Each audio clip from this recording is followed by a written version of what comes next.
Hello and welcome to Nerdarchy for Nerds by Nerds. I'm Nerdarchist Dave, and tonight we are going to be playing some 5th edition Dungeons and Dragons, run by our Dungeon Master, Nerdarchist Ted. I will hand it over to you, my friend.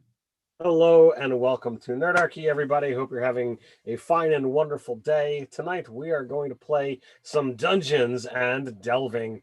This is episode 10. We're nearly done this amazing campaign before we pass the DM seat along the wagon train here to somebody else for another story with a new cast of characters. Quick reminder, and I'll say this again at the end, we are going to be off next week. My family has decided to take a little jaunt, and that's going to pull me away from this particular place. So we get a week off, and then we'll be back to do session 11 and 12 in the subsequent weeks and wrap up this campaign and this mystery and the competition. So without further ado, before we get into that, down in the description below, our friends over at Easy Roller Dice are running a Kickstarter for the Color Shift dice trays. They are amazing. They sent them to Dave and myself to be able to show off. I love ERD. I love their dice trays. We use them all the time. So go check out that link. And if you're looking for a new dice tray to add to your collection, I could not offer a better suggestion than that one. So now, without further ado, I'm going to toss it over to that other person showing off the dice tray, allow them to mention what they remember from last week, and then to toss it to another player in turn. Take it away, Dave. So, my biggest takeaway from the last session was we figured out who killed Tabitha. But Tabitha doesn't know yet. I don't know that anyone knows but Enzo, to be honest with you, because I had a conversation with the goblin, and then later on another conversation was overheard by the goblin. I forget if it was Burke and Nebula that actually overheard it and then told me. I don't know if I was with them for it or not. But then they mentioned it, and and then it clicked, and I was like, oh no, we know what happened, right? So I can't wait to delve into that mystery. That overshadows everything else I remember. So with that, I'm going to throw it to Nebula. Serafina thinks I have a crush on her because I was covering for Burke. That's what I remember. Burke, do you want to take responsibility and take it from here? Because I'm just so mad. Okay. So, we were trying to get to the bottom of the mystery, right? Right. There's a whole mystery going on. It's technically a murder mystery because someone was in fact killed. It was Crag, which is not to be mistaken. Oh, no, okay. It's not Crag. Crag is the dude with the bunny ears, right? He's the kobold with the bunny ears. Yes. And this dude has Crag in his name, and we were thinking they might be related because they both have Crag in the name. That's not the case. Anyway, so Burke was I used one of my little aside moments to try to steal Serafina's phone because we thought maybe she had some sort of important information about it. And also it could totally give Nebula dirt on her. There's reasons. I succeeded in stealing the phone, right? And then I was trying to pickpocket it back into her pocket. Zasrab, the spider folk, saw me steal it. And then watched me as I rolled a natural 2 and was like, we get inspiration every session, right? Mm-hmm. I'm going to use my inspiration. So I used my inspiration and rolled a natural 1. Now, because this was such a clutch moment, Robin was like, here, you take my inspiration. And I was like, bet. And so I took it and proceeded to roll a second natural 1. I kid you not. It was the worst thing, and it is now captured on posterity for everybody here. So y'all have seen the nonsense. So it ended up skidding across the floor, and Serafina caught Burke doing it, at which point Nebula covered for him by saying that she had a crush on Serafina because Robin is the best person and is trying to be the cinnamon roll. That was the big takeaway. And then at the end, we had this little reveal. I can't remember if any of us actually got the reveal or if it was just something that happened. Tabitha. Oh, I know what happened. Tabitha had stayed behind. Hey. I'm sorry. I'll recount. Okay, so with that being said, I'm going to shoot it over to Tabitha, the real victim in the situation. So Tabby gets up pretty early because she doesn't really sleep much. And there was a note that she had an appointment with Bill at 10 a.m. But so she had some time to kill. She decided to test out the boundaries of her magic and entered the dreams of Nebula and had a bizarre conversation with Nebula there.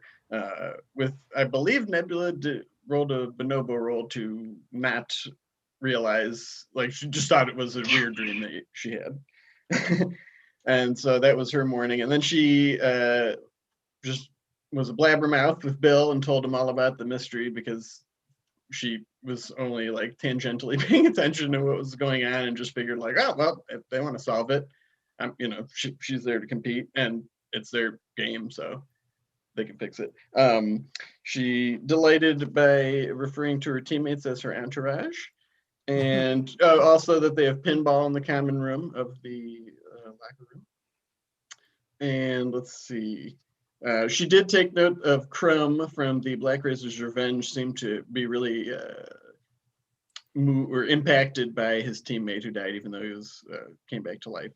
And what happened at the end was Tabitha cast Mislead to follow all the teams to meet with George. Yes. So her illusion of herself went with them, and she was switching back and forth between paying attention to that and staying in the common room invisibly, where she overheard Az say that he needs to make sure she doesn't find out I'm the one who killed her, which she doesn't know what he's talking about. Enzo would, but he doesn't know about what I just heard. But I think Enzo just straight up talked to Az and he said that he had killed Tabitha. No, but she doesn't know that he was talking about her. As it said that, wanted to make sure that Tabitha had not been asking or saying anything about the goblin. So that's as much as was revealed specifically to Enzo. But when you put all of the pieces together, that is the foregone conclusion. Yeah. We all have pieces. Az was the one that done you in. Yep. So the aforementioned meeting was between the four teams who had decided to go and talk to George. A couple of them had decided to stay back, one of which was the Displacer Beasts for whatever reasons, but the Satyr very much was not inclined to go rattle on with the judges. They want to just do the competition as the competition is. But you went to the meeting. All four teams that were there shared the information, and then you went back to the locker rooms, to hang out, relax, eventually retire to your own rooms, where one by one the doors click and shut as you set upon your rest for the evening, knowing that Challenge 5 awaits you the next morning. So I know several of you are early risers, so I will let you decide amongst yourselves who it is the first to awaken. But your own personal common room now looks a little bit different. So who awakes first? I think it's Tabby always gets up early, and I think Enzo does too. Yeah. I don't know. Does Bert get up early too? Because you're like a farm boy, right? He is enjoying the opportunity to actually sleep in for once, but for him, sleeping in is like still early for most people, but like 8. Definitely, yes. It's like he is sleeping until 8 and he feels like he slept until noon. The whole day's over already. Yeah. He actually gets up at 6, but lays in bed until 8 going, I am sleeping in, damn it. Basically. Those days can be enjoyable. All right, so Tabby would be playing pinball, but also knowing that Enzo gets up early, so if she sees him, I would go talk to him. Well, the pinball is in the locker room, right? Yeah. Well, so when you come out of your own individual room, and you come into your common room, which is upstairs from the locker room. The door to the locker room is no longer there. Oh, like it's just a blank wall. It is entirely a blank wall. A new door with a note on it has appeared. So if you were to come and the doorway is normally there, there's normally a wall here. Now there is a door to your right where there was not one before. And it says, gather your team for your first dungeon run at 10 a.m. Oh. All right. Well, then I will go. Well, is Enzo up then? I mean, or yeah. So I walk over to Tabitha, who's reading the note. Right, I probably haven't gotten up soon after Tabitha, and I read it over Tabitha's shoulder. No pre-delve pinball today. I don't know. I don't like this. What if it's not really going to the delve? The delve. What if it's going to a delve? What if this is another one of the tricks? I want to investigate and been searching for those marks. Maybe even open the door and look in the door jam. I won't go through the door though. So how much time are you willing to spend, investigating the wall where the door used to be and the door that didn't used to be anything more than a wall? I will start with the new door. Okay. That's the one I want to investigate. I want to see if there's any of those marks or anything or that we notice that have teleported us in the past. I will help by going to make coffee so he'll be more alert. You can't get out of the room. You have a small kitchen. Yeah, you have a kitchenette, dude. Come on. Okay. Well, I always assumed we used a communal kitchen. There's the larger kitchen downstairs, but you have a small thing. There are the one with the little counter that's this much and a 2-burner stove. It's a hot plate. Yeah. When you well, first of all, when do you got? Can you detect magic? I put my hand on the door and be like, I'm not detecting anything more unusual than normal. Man, did you actually cast a spell, or did you? No, are you pretending? But I am being truthful. I don't detect anything. Unless I do, I usually don't put my hand on doors. All right. Well, I guess. But I hold my amulet to really sell it. I'm like, I'm not detecting anything unusual. Very useful. Do we? I will. I guess I'll spend 20 minutes. So you look. Nothing seems amiss. You don't find any sigils, anything out of the ordinary. The hallway beyond looks like all of the other hallways that you've encountered within the complex before. He can. It's able to be opened. Yeah. Oh, and it just looks normal beyond. Yeah, he said he wasn't going to step through, but he wanted just wanted to look. Gotcha. look and see beyond. I don't trust it. What if this is another trick? What if this sends us somewhere else, delay us, make us miss our run?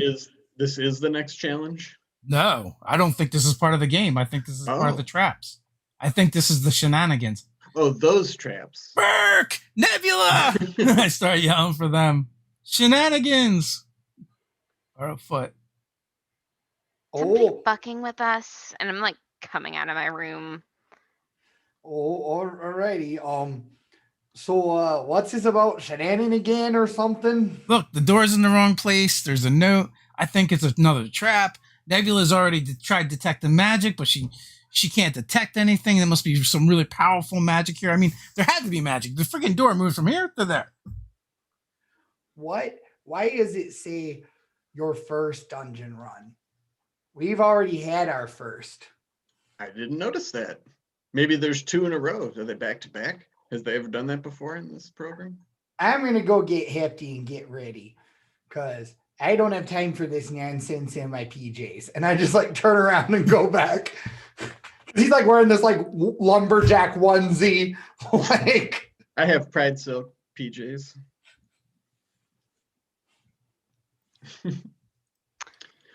So yeah. So do you not want to go through here, Enzo? Should we? I mean, we we don't have. I mean, it's not imminent. We still have some time before the. I'm gonna check my phone and find out what day it is.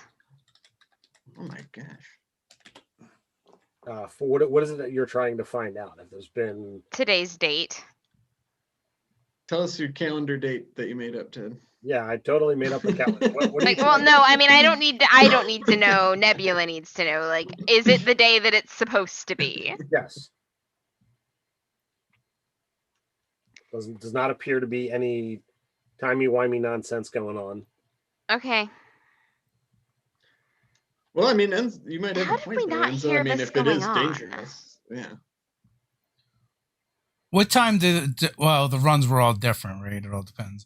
But it said we're the first run. Can you read the note again? Yeah, it says, gather your team at 10 o'clock for the first run. Okay, the first run. So it's maybe just they we're said going the first. first run Is of the day. 10 o'clock the normal time? Yes. Okay. It was usually spaced out, a good solid hour or two, depending upon the type of the event. And how much time do we have? At least 2 hours. Yeah. We could call Bill. Yeah, I'm gonna text one of the game people and be like, "Did you think it was a good idea to move our door today with everything that's going on right now? Like, who thought this was funny?" And then I send a picture of it. Sure. So you get, almost rapid reply. Bill has been your pretty much go-to contact for a lot of things. He's solid. So you shoot Bill a message. Bill winds up replying. Yeah, they're doing something different for today's run, based off of the information that was revealed yesterday. The door is normal. The note is normal. I even signed it. So you did this. Yes, the rooms were built with a secondary exit. They are secure and controlled by us. There are no worries. I knew it. Bill's in on it. If you need an escort, the culprit. I can send Ben to come and retrieve you at 1:45 to get you guys into place. I move Bill to the center of my string board. I leave him on red and then proceed to go get ready. Bill's the mastermind now. No, I'm just annoyed that they didn't warn us that they were gonna faff with the door. I just think it's so funny, and I feel so old because, like, my kids are like, "You can't leave someone on red." What does that mean? That's exactly it. It's basically like I read the message, so it says I read the message, but I'm not responding to it. It's a passive aggressive thing. Wow. I'm not gonna get into a text etiquette conversation. Tabby's not that proficient with things yet. So I must confess, there's a great deal of punnage going on in the chat right now.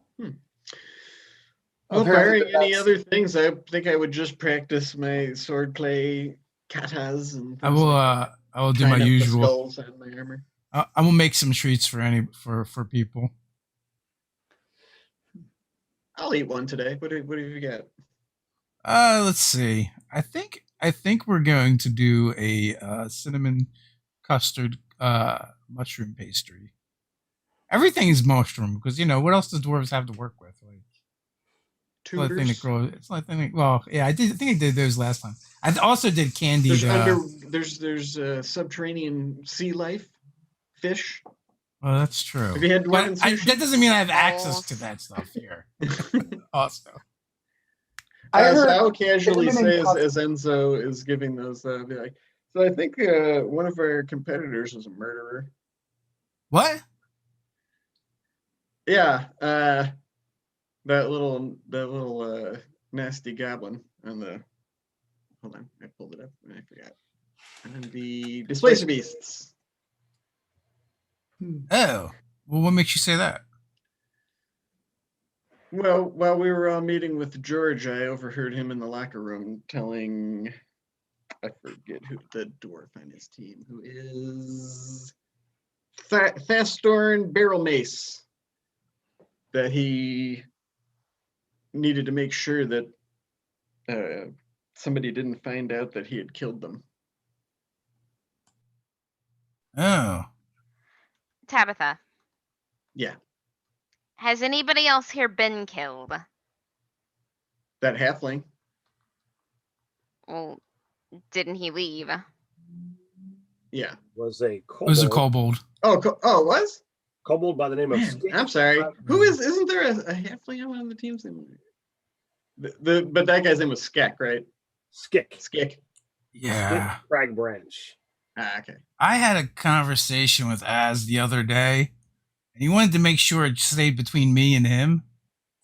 So he didn't hear this from me. Of course not. But he's very concerned about you, Tabitha, asking questions about him. And he seems to have known you. Is what I gathered from the conversation. That little son of a bitch killed me. Well, he is a goblin, so I mean, there's that. Don't think you're allowed to say that. What? That he's clearly a goblin.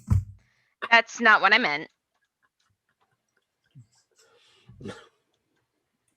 Never mind. Cameras aren't rolling right now. I don't care.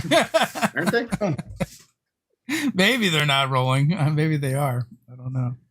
So, well, he might have some fitful sleep with so much on his shoulders as I coldly sip my black coffee. Let me know when I get back from getting ready, by the way. Entirely up to you, sir. That was all I was going to say. I'll bring Hefty out about now then. I go to like call for Burke, before he shows up. Then I remember that's not going to work. And then I wait till I see him to wave him over. Oh, hi there. Do we have breakfast yet? I was coming down for breakfast and then saw the door nonsense. I really just want breakfast. Well, here I made up some treats for later. When we do the run to give you a little extra energy. These some cinnamon custard, mushroom pastries, sprinkled with some espresso for a little extra boost. And by the way, we think that goblin murdered Tabitha. Wait, what? How do you want your pancakes? Wait. Hold on. Rewind back to the part with Tabitha. The goblin killed you. Why are you here? Why am I here? She's clearly alive. Like, he's alive, don't you know? Like, there's definitely like life flowing in here. Oh, Sugar Cube, she's undead. I don't know if it's flowing. What? Oh, yeah. That's the other thing. He absolutely knows that you're dead, and we didn't know you were dead until you told us. So that's the other reason why I think he was talking about you. I'd like to know what I died for. Hopefully it was probably a couple gold pieces, maybe some copper. Yeah, it's the adventuring life. It's not easy. Was I just a regular adventurer? Well, geez, I'm much cooler now. I still had this. Well, we could interrogate him. We could. See, like, okay, we have a run to do before we even worry about that. Well, that's true too. Exactly. Living well, unliving well is the best revenge. Is it really kosher to interrogate your fellow players in a competition?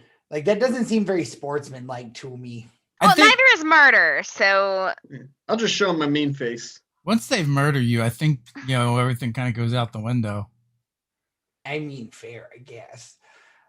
Besides, I don't want to interrogate him about the game. I just want us to find out about Tabitha, so Tabitha knows where they came from. That would be pretty cool. But I think I've made quite a nice life for myself. Either way, game face on. Do we even know what we're doing? I'm actually asking you guys. Do they never tell us until we're doing it, right? No, and usually the odd number runs is where you find out when there's a switch. Right. So it's usually half does one, half does the other. So you can speculate on what the next one will be for the evens. So we're number one. Mm. Well, I mean, they got the easy monsters last time. Maybe we'll get the easy monsters this time. But we don't ever seem to get the easy monsters. You ever notice that? And what are you kidding, Enzo? They look. You slice them and dice them as easily as you do in the kitchen. I don't know. That last one almost killed us all. But it didn't. I saw my life flash before my eyes. Did you like what you saw? No, it was incomplete. Really? It was incomplete and short. Oh. When they ask you how you want to die, you answer of old age. Yeah. I will. Yeah. Okay. So I don't know. I'll get some pancakes going on. Some whole wheat pancakes with chocolate chips, and or blueberries, that sounds depending on the good. preference. Sounds awesome. What are your little cinnamon custard mushroom pastries? Give us a full. I always forget. Oh, they now give you 4 temporary hit points. Oh, really? What are they for? 3? Before it was 3. Ah, okay. Mm. Oh, we get 4. Hey. These are the best thing you've ever made. Although, don't you cast False Life at will? Yeah, but I'll cast it when the thing was on. They were good. They sounded good. Yeah. Well, actually, it's actually better I still to do like it. good food. It's better to do it the other way around. Because eating the treat is a bonus action. Whatever. Casting your spells in action. Most people don't expect the mushrooms to go with the dessert, but it actually goes really well because it's just bitter. Like the coffee, like it's perfect. Mm-hmm. Like, Enzo, you really know what you're doing with this 12 cooking here. Well, yeah, I've been working on it for a while. I'm glad you enjoy. Most people don't recognize the nuance. Oh, there's nuance. Having a literal dwelf in your party, that would be the perfect consult. Learn more about one side or the other, as well as what kind of combinations have been made on the homestead. Oh, I've already grilled him before. We've talked food. We've talked about his parents cooking because I asked him who does most of Grilled the him, cooking. huh? I did. Exactly. The puns will flow freely tonight. As you guys mentioned, there are a couple of good ones in the chat. So, Uh-huh. So we're gonna go into this trap, eyes wide open. I still don't trust Bill. I mean, I guess there's not really anything else to do, right? Like, we Bill's gotta go when we gotta go. So at Bill's about a solid guy. 9:45, Ben shows up, clipboard in hand.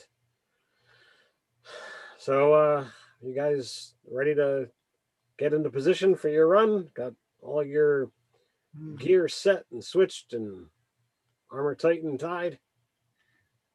You know it. Making sure I have all my spells prepared for the day. Okay. Yep, I'm good. So he leads you down hallway that you haven't seen before it winds up connecting back into the tunnels that you are familiar with, and you're led down that long winding hallway until you get to the ye old lift that you've been in many times, and 4 times I should say. Up many. you go. He wishes you a safe and happy competition. Do your best, and we'll see you on the other side. Door closes. The floor begins to rise. You have time to prepare any spells, consume any consumables that you might want to do. You look to the right where you're expecting the door to open, and whatever sponsor rewards or notions that are going to be there. But alas, the door to your right does not open, and the door in front of you slides up. And you find yourself Changing everything this morning. Yeah. Small, I'm gonna have Shillelagh up. a very small room. The the golden light that you've seen before things begin to shift and change is there. And as you step out, it does kind of this time, as opposed to stone or forest or mountains that you've seen before, this time it seems to almost look like a sheen, like a tile floor, with mosaic patterns all around. And as the fifth member of your party steps on, the door closes behind you, and the small room, maybe 10 by 10, kind of some of the walls fall away, disappearing in an instant. You see that there's like a half dome with a couple of holes, and a wide arena stretches out. As you look around, you see that the room seems to be a massive hexagon, and there are 5 equally spaced bunkers, similar to the one that you are in. Those of you who are perceptive at hearing, can hear some other gasps and voices that seem to be in conversation about, what is this and what's going on, as the lights begin to, flare and flicker. Let the battle royale begin.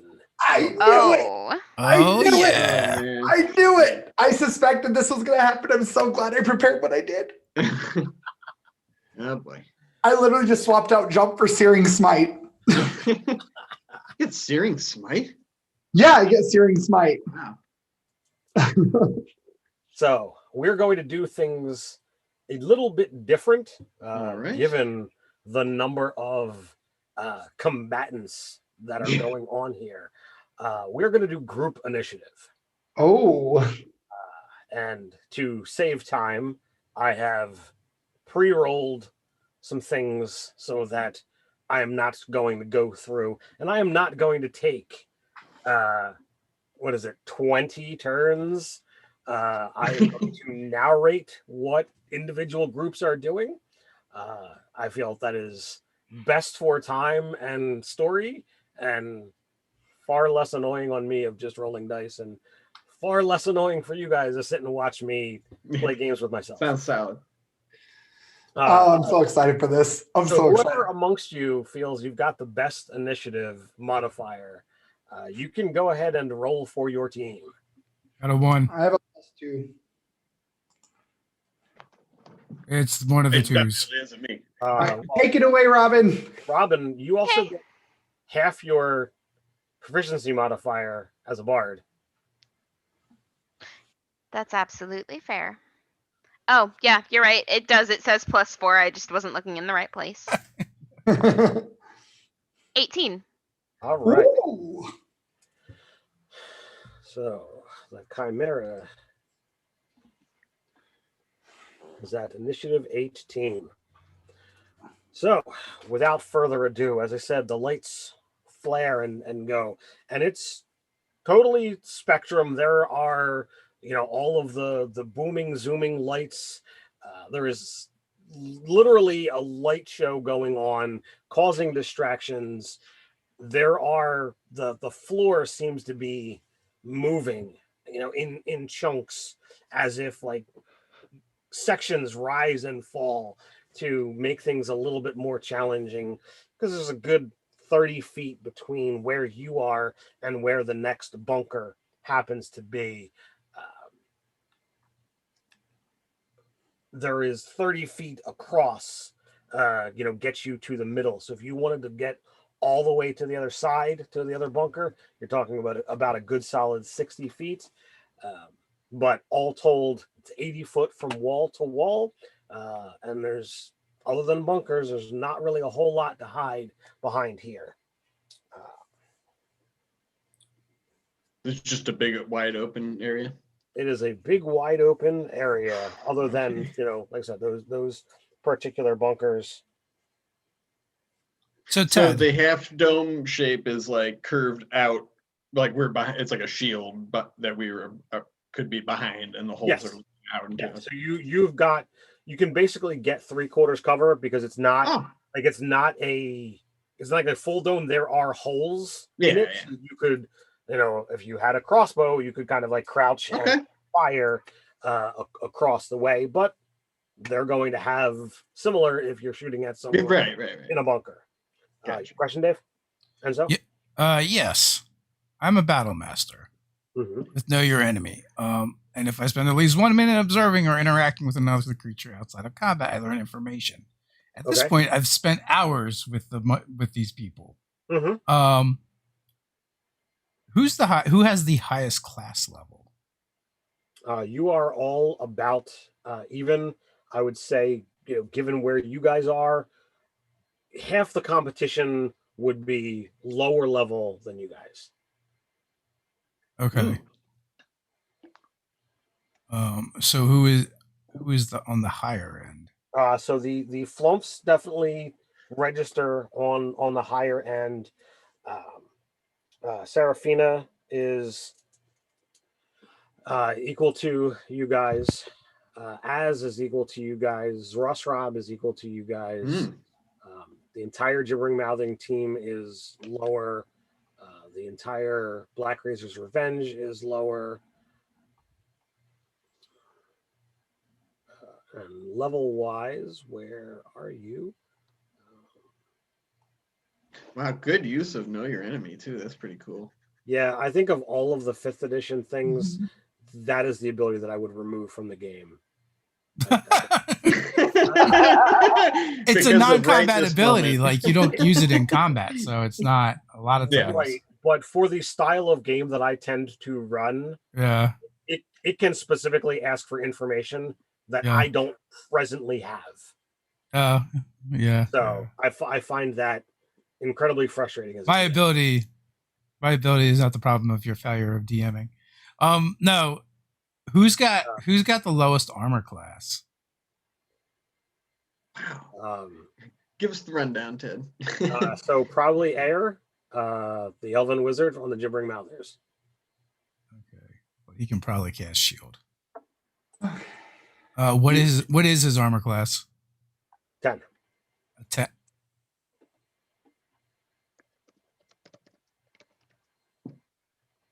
Before. Now you also have to remember that most of the time that you interacted with the other team, they have not been wearing their adventuring gear. They usually suit up just before. So you would have to kind of calculate magic items and armor and that kind of stuff, which you would not have all of the details of. Okay. When it comes to our turn, do y'all mind if I go first? Because I have a setup thing I want to do. Not at all. So Yeah. there's going to be a little bit of lead off before we get to that. Okay.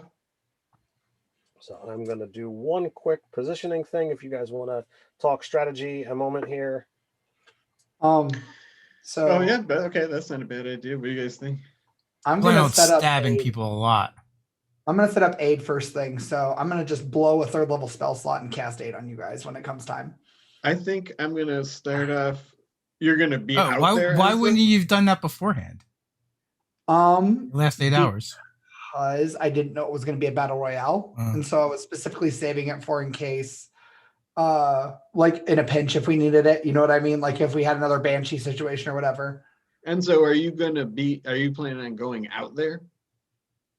Like right away, or what? I'm not doubting you. I'm just like I'm just trying to make sure that. Let's see. It's 80 by 80. I can hit most of the field from here. Oh, okay. Because I was gonna say, All right. it's like I like swordplay, but I'm not stupid. I can chill touch from pretty far away. So you can also animate your sword and just send it, right? Yeah. So, But yeah, I mean, I don't want to go out there. Right? I'm not going to run out there or anything like that. Is there? I don't even know what these other people can do. Is there some way they can like pin us in here? Or it would be difficult. It would be difficult to trap, given like your like kind of like a sickening radiance or something. They're gonna cast Wall of Force. They're gonna do all the things you guys made videos about of how to kill people. I'm like, well, I mean, that is technically possible. I know. So I was just like, They're gonna put up a wall, get a sickening radiance, run exhaustion. But you also do know that there's a lot of characters here that you haven't seen what kind of classes and abilities they have, but a lot of the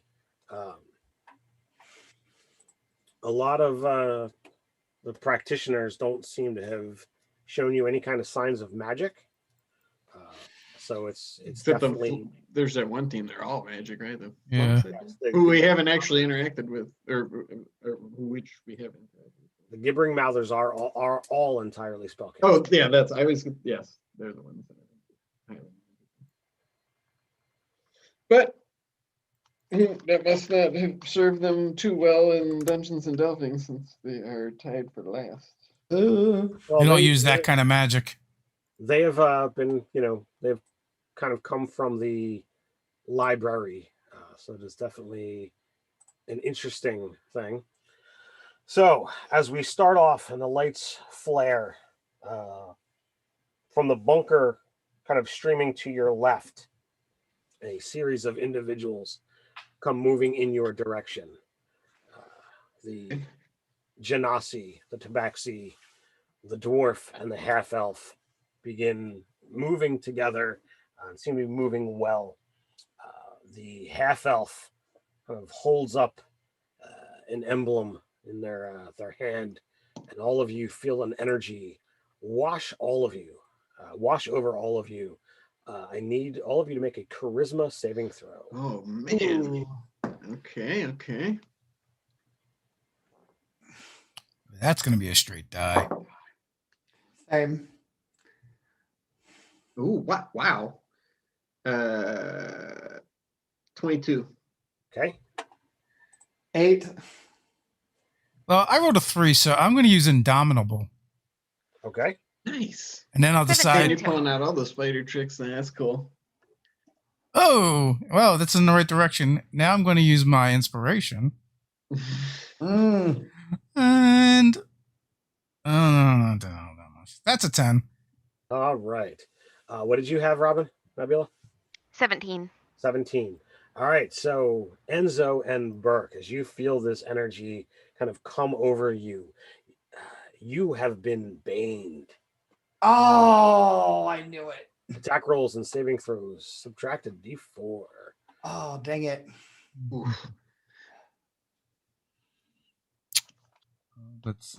That's a concentration spell. Is that the gibbering mouthers coming in? No. It's the flumps. This is the flumps.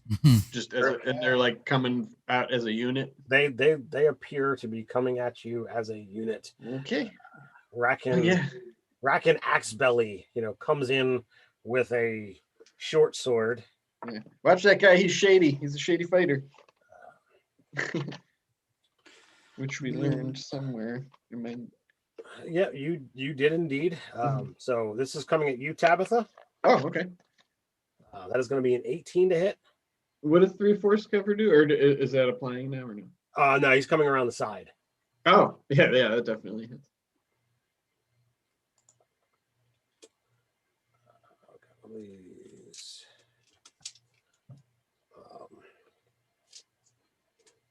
But if the first time he hits me, I don't know if he's attacking multiple times, I'm going to use my reaction to deal 4 psychic damage to him and push him 10 feet away from me. All right. He is not swinging at you twice. Okay. But his shot kind of seems to come towards a very vital area. Okay. And he hit really hard. All right. That's going to be. Why can't I do math here? It happens to everybody. That is going to be 30 points of damage.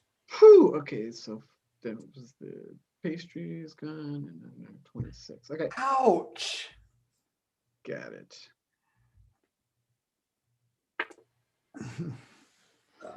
The Tabaxi, quicker than the others, comes around the other side, almost sprinting around, and makes a strike at Nebula. That is going to be a 17. Oh, that hits.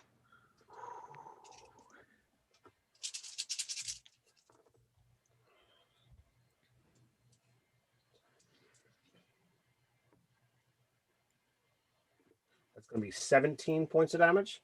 Okay. Oh, damn it. Never mind. The Genasi fighter steps around and is coming in at Burke. And his first swing goes wide.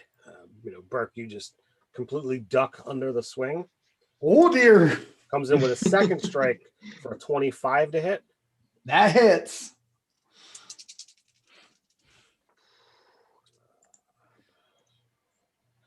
For 12 points of damage. Ouch. And you have 3 of the flumps, like kind of behind the bunker walls. The Genasi, the Tabaxi, and the dwarf? Yes. Okay. The half elf is kind of stopped further back. Yeah. What is Hashad doing? Did he go yet? Did you say? Hashad attacked Burke. Oh, okay. Sorry. He pulled out a greatsword as well. Yeah. First swing went wide. Oh, there we go. All right. So you hear what sounds to be comforting voices from the distance, the dome that would be like across the way. Okay. One to the side, the one ahead, but then there's 2 that are off. It sounds like the shining unicorn has started to, like, 4 of them as a unit have begun singing, but they don't appear to have left their dome. Okay. All right. Who is your team leader for this round? Me. All right, Burke. I need you to go ahead and roll me a d6. Okay. 6. Nerdarchy N. Ooh. 6. This is beneficial. Hey. So the ground shimmers around literally the entire arena. And as the ground shimmers, the lights that seem to be reflecting off of everything hits that shimmer, and everyone heals 8 hit points. Ooh. Everyone in the arena? Everyone in the arena. Okay. Oh, interesting. And this is pretty cool, Ted. Yeah, I'm digging this. I'm back up to full I now. can really picture it too. This is neat. What was that? I'm back up to full. No, that what only you benefited us. That's I can really picture what's going on. Really, All right, so that was the lair action. Black Razor's Revenge at 19. So if we stay in our layer, So I wish I had this a little bit. So you guys see kind of coming through, diagonally to your right. You see Black Razor's Revenge working their way out towards the middle, moving together, moving slow, but they don't seem to make any attacks at you guys or at the flumps either. Okay. But they make it to the halfway point as a team. All right, that was 19. So 18, you guys are up. You have flumps in your dome, Black Razor's Revenge out in the middle, and you do not know where. Well, you have you suspect Team Unicorn is at the one that's like 40 feet away from you guys. And we haven't been given an objective, right? It's just a battle royale. It said let the battle royale begin. Yes, Robin. Oh, I was just gonna ask how everybody was on health. Oh, I'm full. Well, you said you wanted to go first, right, Bert? Yeah. So I'm cool with that. I mean, so my staff is already glowing orange because I have Shillelagh up, right? Yep. And so he just twirls it in the air in this big showy display, and it's whistling.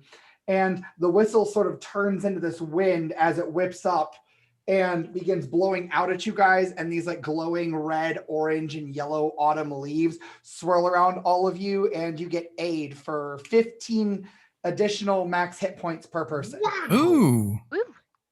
And then I was always mistaken. You actually get the 15 also, right? You get it the makes No, I can only cast it on up to 3 creatures. And so I'm choosing all 3 of you. But Is you actually get 50, like your max goes up and you get 15. Correct. Okay. Correct. Yeah, I just learned that like a couple weeks. I think it's just the 3 creatures. How do you Choose up to 3 creatures within range. Yep, so just you 3. all right. So who else is going? You got anything to do with that was your action, right? Move by bonus action. I will have my bonus action. I will what can I do with Hefty? Because they just updated my features and traits on D&D Beyond. You can have him maul somebody. Well, Man, can he that is only an attack awesome if spell. he attacks? Nope. He uses a Oh. bonus action to command him, I believe.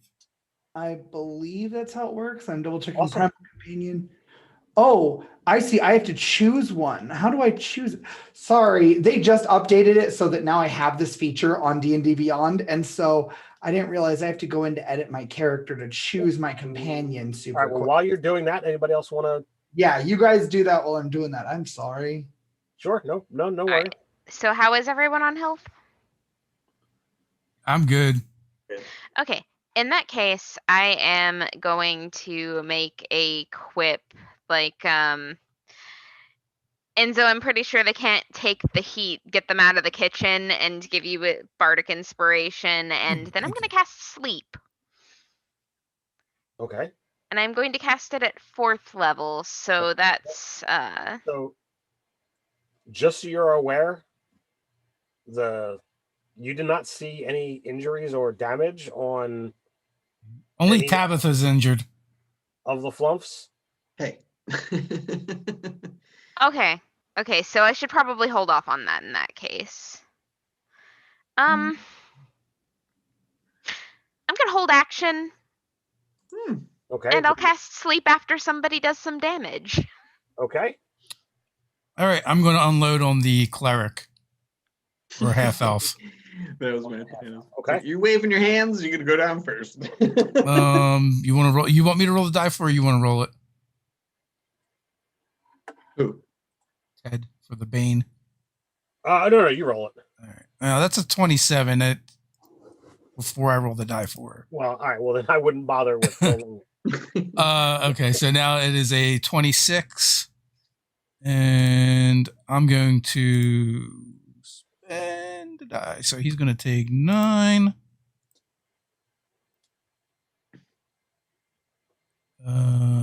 So that's 16.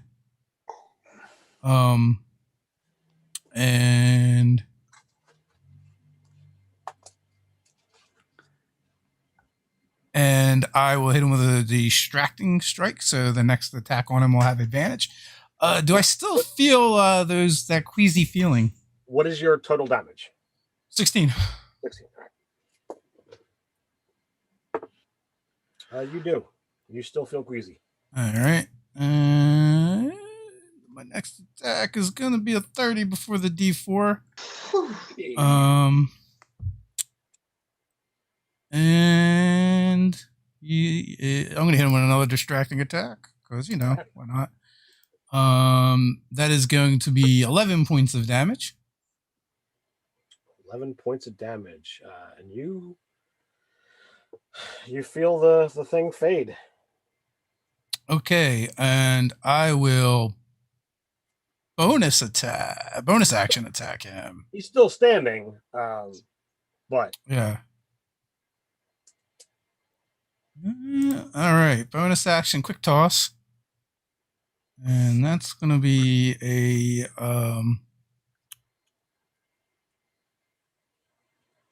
23. Man, fighters fight. Fighters fight for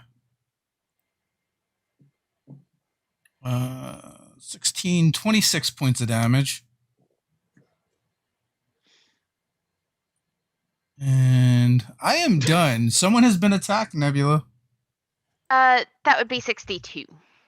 62 health. 62 for sleep, yes. Okay. I cast it at level 4 Are you centering it on on the where, cleric. all right. So he is sleeping. Hey. I figured out what I'm doing whenever. All right. What are you doing? Okay, so I'm going to bonus action command Hefty to charge. Okay. So he's going to charge at whoever the nearest of these people is.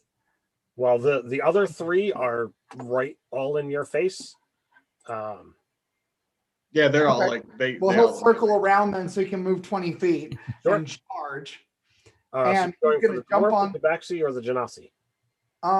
We'll go with the Tabaxi because I think he hit Tabitha, right? No, the dwarf did. Rakeen. But then he got knocked 10 feet back. We'll go with the Tabaxi anyway. Okay. So I'm gonna charge the Tabaxi, so I get to make a maul attack. Okay. And that is a natural 18 plus 7 because it's my spell attack modifier for 25. Okay. 1 second. So what's your total? So 25 total. 25? That hits. Okay, and then it does a D8 plus a D6 because he charged, and then I add 2 plus my proficiency bonus, and he has to make a strength save. So that's a Nerdarchy 6 and a 3 for a total of 9 plus 2, 11 plus 4, 13 slashing damage as he just lands on it with his claws. And if they fail the strength save, then they're knocked prone. 17 on the save. That's versus my spell save DC. So my spell save DC is a 15. Dang it, they're not prone. Okay, but Hefty's like, and that's my round. All right, what is Tabitha doing? All right, I will cast Hex on Kyoko. Okay. I will hex their strength. Okay. That's my bonus action. And then for my action, I'll cast Chill Touch at them. Okay. And that is natural 20. Woo! So 29. So that's 48 and 2d6. 4 and 9 is 13. 16. 20. 13 of it was. Oh no, it's on necrotic. So a total of 20? Yes. Necrotic damage. Does not seem to do as much as you hoping it to. Okay. Let's see. And then I will. Let's see. Rakeen was so no. But if I move, there's no attacks of opportunity. Correct. I'm going to sort of just back up so that, like, in case I was standing like in front of one of those holes, just so what I think is a more defensible position from the outside, but I'm gonna stay in the dome. Sure. And that's it.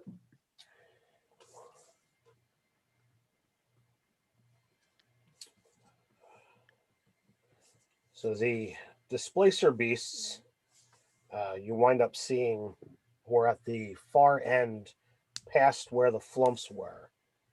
Okay. And they appear to be moving in your guys' direction. It's hard to tell whether they're beelining for the sleeping cleric or towards you guys.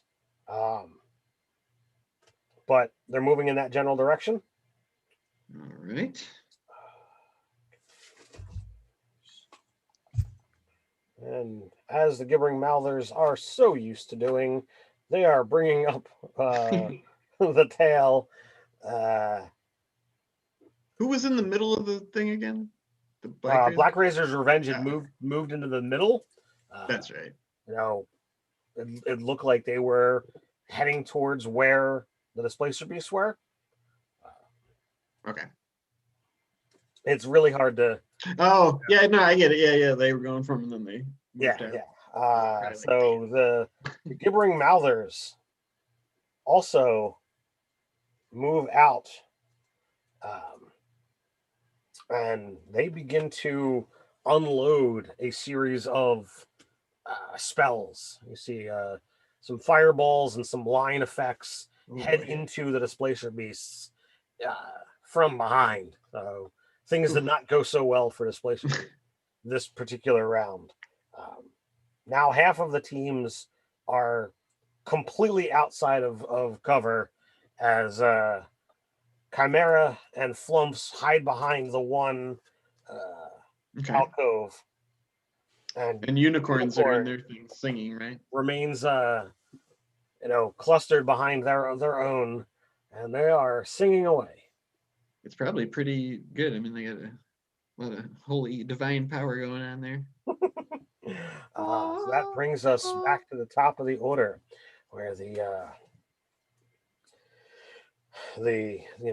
back to the Flumps. Oh man, they're really All right. So Hashad is going to go to swing away at Burke again. Okay. All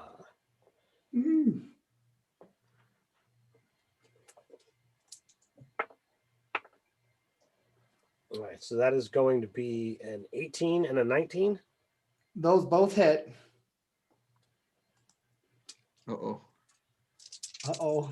Yeah, uh-oh. He's a ranger. He's got a bunch of hit points. All right, so that's going to be a total of 20. 20. Ouch. Oh, dear.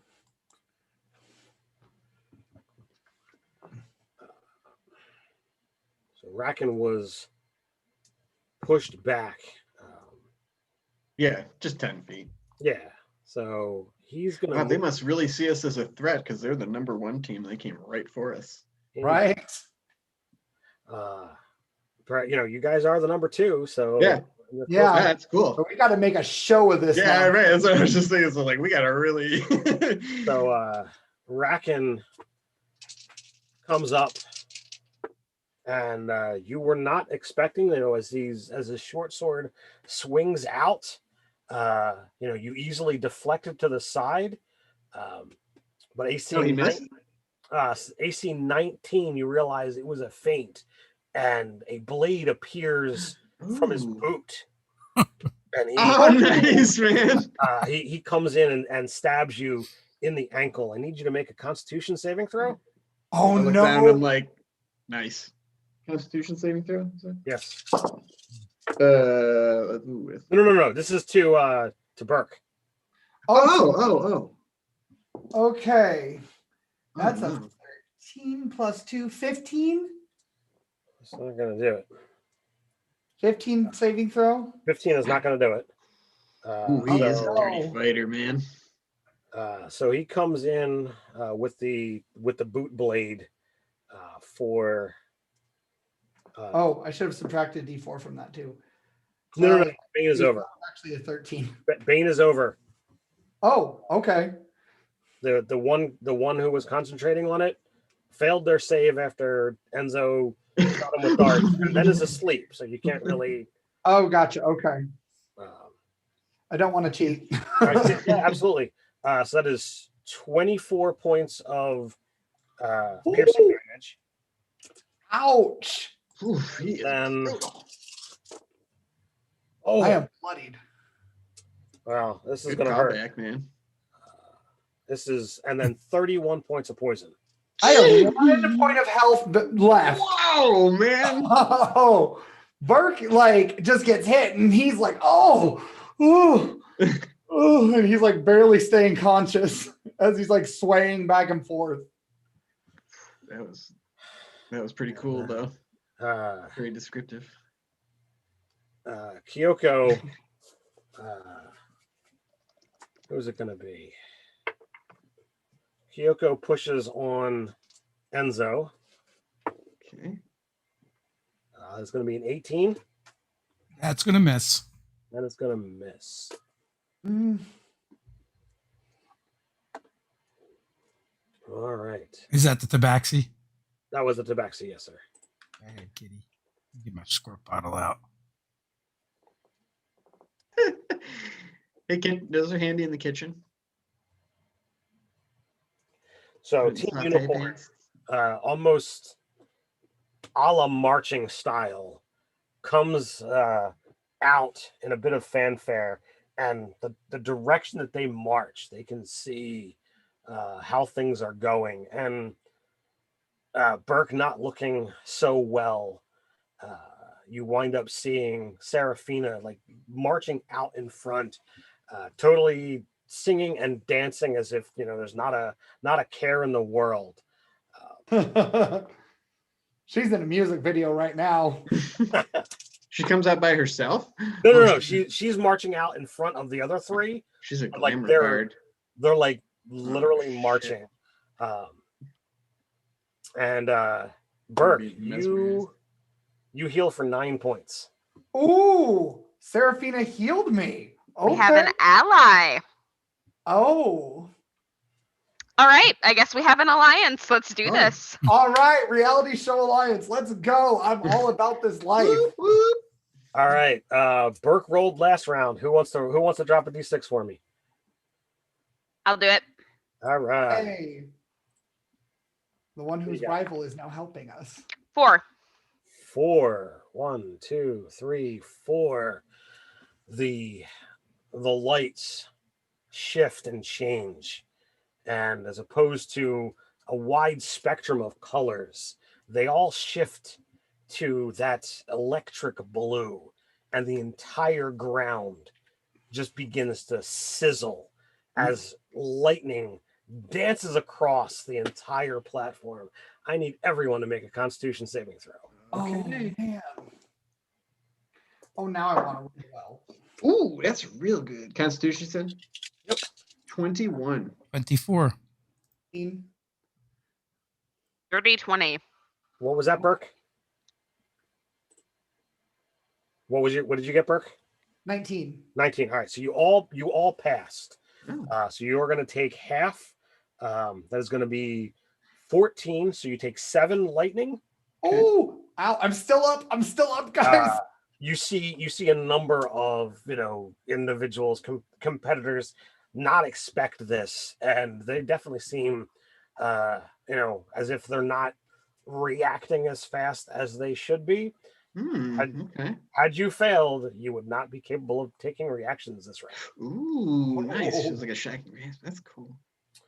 The This is tabaxi, cool. does it appear that they passed? Let's see here. Does not appear that the tabaxi passed. Ooh.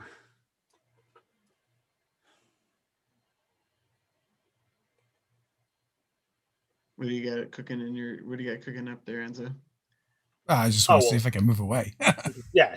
Oh. All right. Oh, are you right next to them? Yeah. Kyoko had moved in to engage Enzo. Oh, okay. So Black Razor's Revenge moves to engage the Displacer Beast, and you wind up getting a almost 4-on-4 melee going on there as you see weapon swings and some spell work going on. Mm-hmm. It's definitely let's see here. Do you see spell work? No, this is all melee.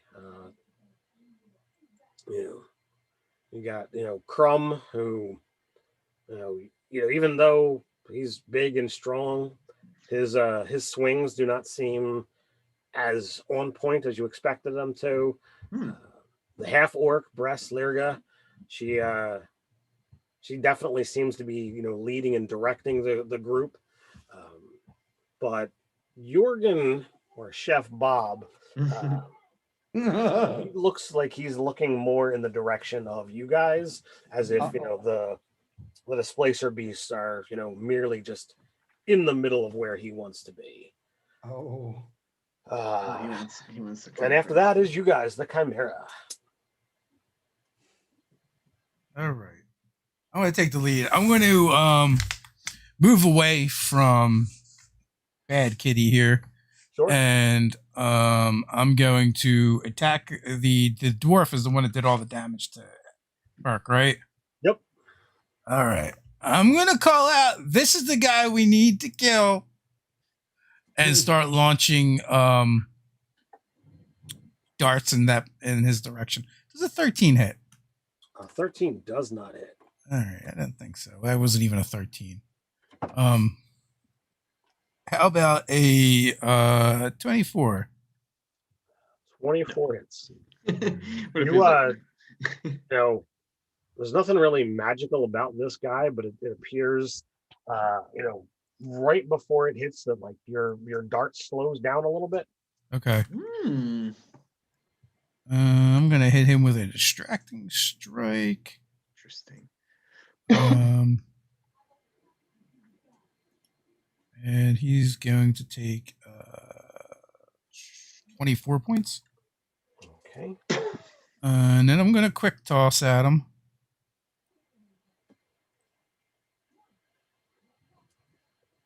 And that is going to be a 19. 19 is going to miss. That sucks. And it seems to hit nothing and fall to the ground. Alrighty then. Okay, so Oh, inspiration I have. Is it a die 8? hold on, that should be on my character sheet. I haven't checked it in a while. Well, I only rolled a 3, but does a 22 hit? 22 does not. Son of a bitch. Ooh. All right. Okay, so this guy, I understand that, like, I'm kind of our healer and that's what I should be doing right now, but he's got a really high AC and I've got something that'll force a saving throw. Should I do that instead? Oh yeah, take him out if you can, or even better, make him attack his allies. Do bard things. I don't have anything that's gonna make him attack his allies, but I can turn him into a harmless little bunny if he can't make a wisdom saving throw of DC 14. Ooh. Are you going to attempt to polymorph him? Mm-hmm.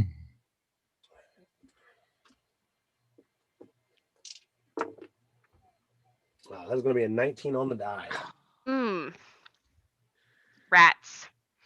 Nope, not a rat. Well, no, even if it had succeeded, he would have been a bunny. Well, to be fair, that's on point. Let's see. So I am going to. Oh, Bardic Inspiration. Tabitha can have it this time. Oh, cool. I'm going to move. So I'm sort of like at least between Burke and any direct line from anybody else getting to him at this moment. Can I do that and also get attack Kyoto with my greatsword? Well, right now, Burke is in melee with Hashad and Rockin. Oh, both of them? Yes. Okay. The dwarf and the Earth Genasi. And the Earth Genasi is untouched. Oh boy, and they're in the dome. They're in the dome, yep. All right, boy. Then I am going to grasp my amulet and look at Rakeen and Hashad and just mutter to myself, and I little spectral swords sort of come out of my eyes and go towards their eyes in an attempt to blind both of them. Okay. And that's a DC 16 con save.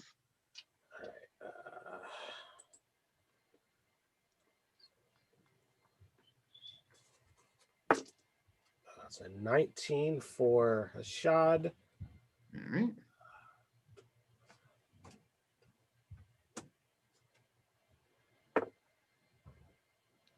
It's only going to be a 13 for Rockin.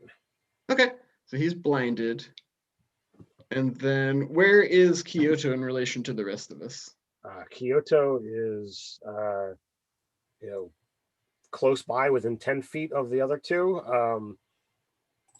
He was engaged with Enzo before Enzo backed up. Okay, then I'm going to use my bonus action to Relentless Hex and teleport next to Kyoto. Okay. kind of black Okay. and that kind of thing, and that's it. Burke. Okay, doing another staff twirly bit and aid on myself, Tabitha, and Nebula. So another 15. I get 15 this time. And then bonus action command Hefty to keep attacking that Tabaxi. Okay. So Does that mean we have 30 of max? Yeah. About 30 above max. Yep. Wow. Okay. That is a Nerdarchy N. All right. Woohoo. Hey. Guess what that means? Somebody's getting mauled. Hefty loves me. So he doesn't get the extra D6 because he didn't charge, but he does get 2 D8. So I'll go with that. Oh, that's a 2. Dang it. And another 2. Okay, so 4 on the crit plus 2, 6 plus 4, 10. 10 is my crit.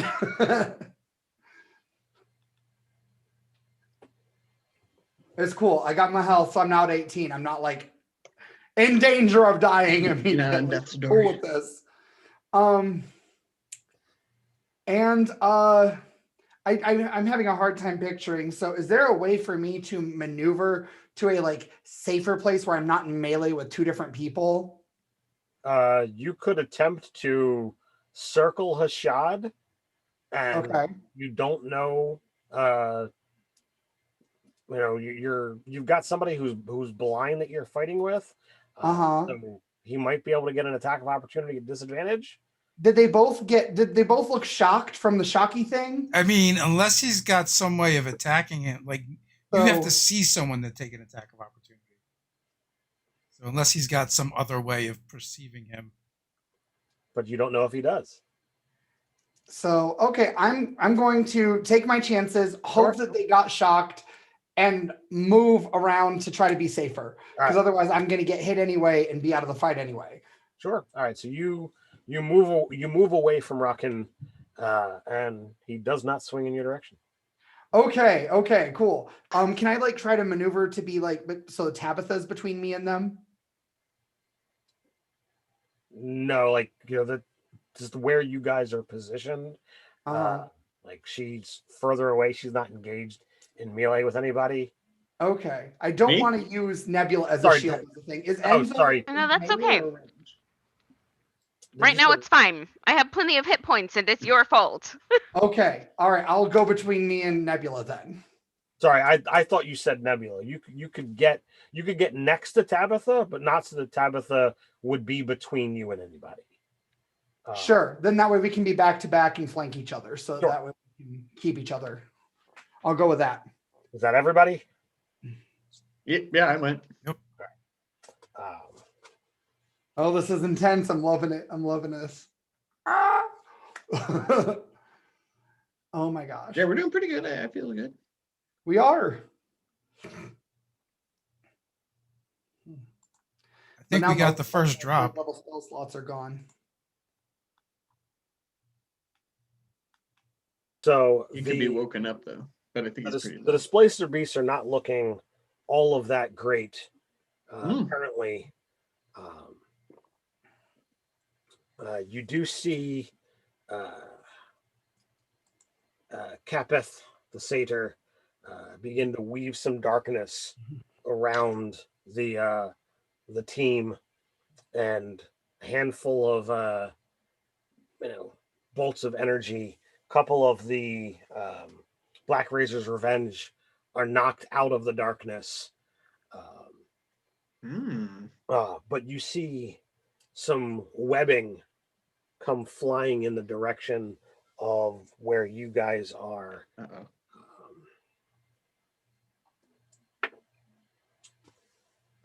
And it appears that Hashad has been kind of trapped in some web.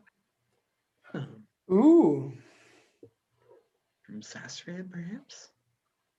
The gibbering mouthers, not one to really be interested in passing up the opportunity of Black Razor's Revenge and the Displacer Beasts all clustered together. They continue to rain some area effect spells into the mass. Some of the darkness is covering, so we don't know exactly what's transpiring, but this is probably the most effective that the Gibbering Mouthers have been all competition. And for whatever reason, you're seeing, lights kind of, shimmering and glaze up the walls, for whatever that means. But we are back to the top of the order. Okay. This is their Shoot. jam. I just realized something. Everybody's 20 above, not 30 above. It's a second level spell. I was counting wrong. My player's trying to cheat on me. Yep, I'm so sorry. I'm a dirty, rotten, filthy cheater. So From each time? it was yeah, 10 per cast. So you're at 20 okay. above. Gotcha. I'm sorry. I lied. Don't pay attention to me. Oh. So Hashad uses his action to burst out of the webbing, Okay. but he certainly glares down at Burke, unable to swing his mighty sword this time. The blindness, is that gets to make a save at the end of Yeah, his it's turn? con save at the end of at the end of each of their turns, and it's 16. All right, that is a 19. That succeeds. So the end of his turn, he regains his sight. Okay. He is gonna move and attempt to engage the group of you. He's gonna swing wildly on his turn with disadvantage. Okay. So he's gonna target this person here. Disadvantage, that is going to be a 10. So he swings in your general direction, Tabitha. Okay. I rolled a d6 to pick either yourself, Burke, or Hashad. But he regains his sight. Okay. The cleric, who was woken up by the lightning, apparently remained on the ground motionless while he healed himself. This last round, stands up and Wait, did his shot hit me? Didn't you say no, he no, rolled? no. Hashad broke used his action. Oh, okay, gotcha. Rockin swung wildly while he was still blind in your direction. Oh, gotcha. But I gave even odds, and I rolled a d6. A 1 or 2 was going to be Tabitha. A 3 or 4 was going to be Burke. A 5 or 6 was going to be Hashad. Oh, okay. But he missed. But he missed. He rolled a 10. He wrote my arm class is only 11. He rolled a 10. Oh, that was the total. Okay, I thought. Yeah, he rolled with disadvantage and got a 10. Gotcha. Oh, that sneaky cleric. Damn.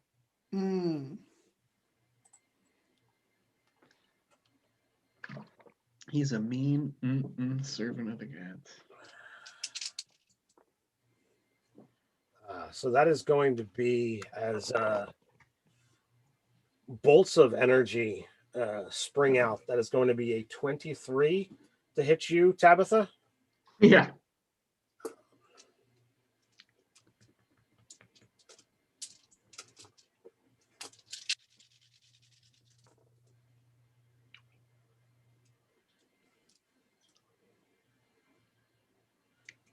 That is going to be 28 points of radiant damage. Ooh. 28. Okay. Let's see.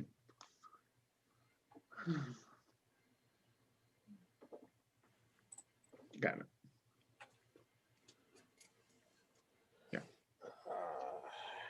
Yeah. Okay. Yeah, that was an attack from that was the cleric. That was the guiding bolt from the cleric. Yep.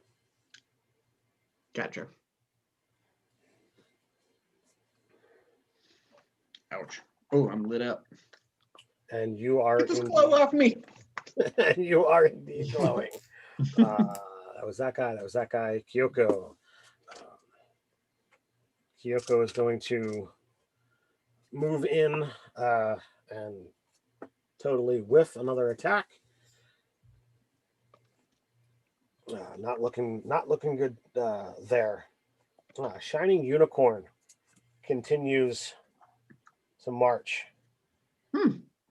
And as they now cluster together with you guys,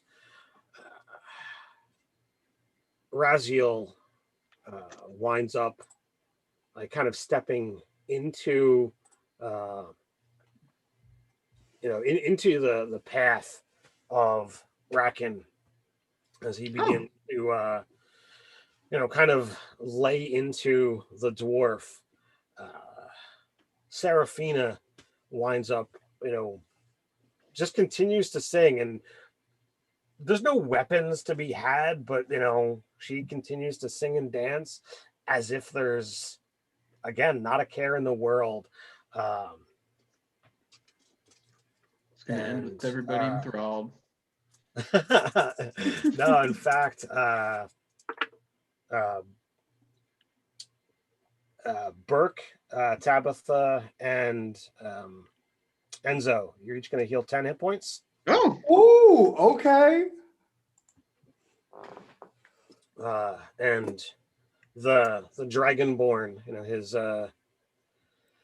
his scales shimmer as he holds forth an amulet and winds up repeating very similar magic, though not anywhere near as good. And the three of you heal another 6. wow. Hey. They're being really nice to us. Yeah, they are. Too nice. Mm. I'm just kidding. And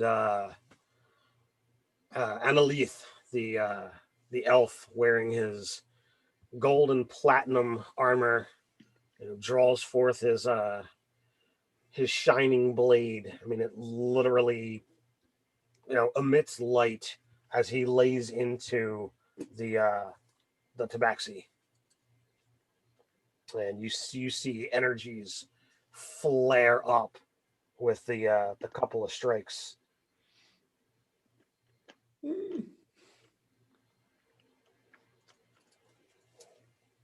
Okay, who's gonna roll this time? Is it gonna be Enzo or Tabitha? I need a D6. I'll roll. D6? D6. 2.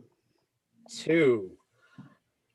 So the lights that are glistening all around, they all seem to dim as the energy of the place just begins to slow down. I need everyone to make a wisdom saving throw. Ooh, I'm proficient. Oh, So glad I am. I suspect man, a 1 does not pass. 14. 15. Burke, 16. 16. All right. 9 So plus 7. Tabitha, Tabitha and Burke, you are fine. Oh, Enzo Okay. and Nebula, you are slowed this round. So Okay, so what does that mean mechanically? half speed. You can only Okay. take action or a bonus action. Okay. You can only make one attack as part of that action. Okay. is it our turn? No. That was the lair action. That die just totally disappeared. I have had that happen. My basement has swallowed dice for sure. Ted. Yeah. Are we allowed to use our inspiration dice to force an NPC to re-roll a save? No. Okay. I was just curious. Just thought Sure. I'd ask. That's a nerd or Dughouse rule. There are some dice systems that do that, but Oh, is there? I mean the Dawnbringers that I play with on Thursdays, they have domain dice, so they can be used for a series of things. Ooh, interesting. They are indeed fun to use.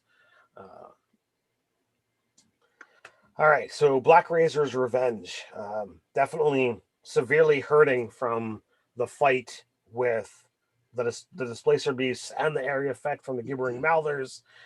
They now begin to divide their forces, trying to, send some attacks at the Displacer Beasts hiding in the darkness, and at the spellcasters that have been undamaged up to this point. That's not good. So you begin to see some wounds opening up, but this place should be some Black Razor's revenge have certainly taken the worst of what's going on. Now, initiative 18, we are up to the Chimera.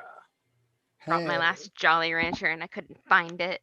That's terrible. That's an omen right there. No, there's no whip.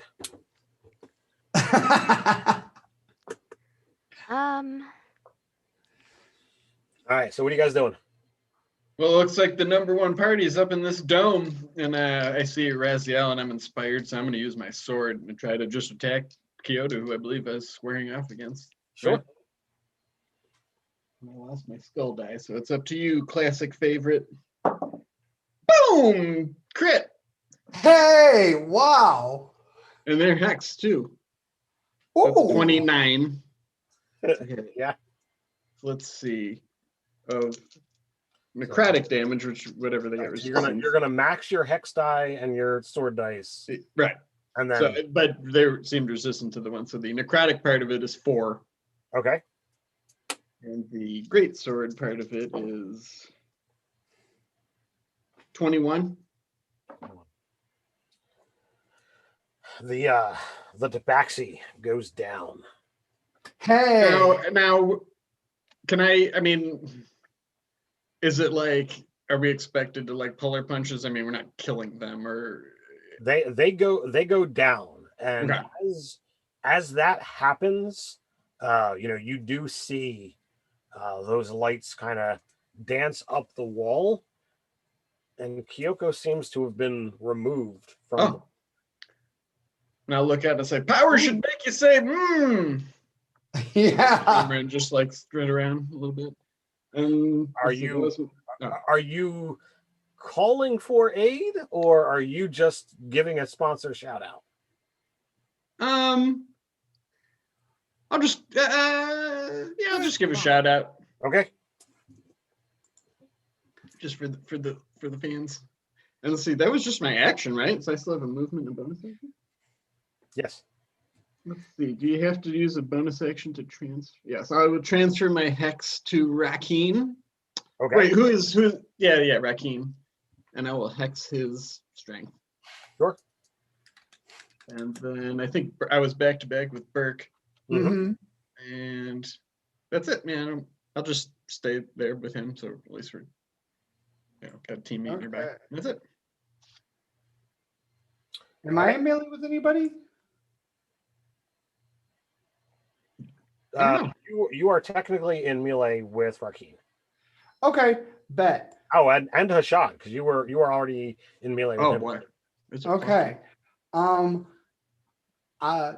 Do you guys want to go first, or do you want me to go? I'll let you guys go.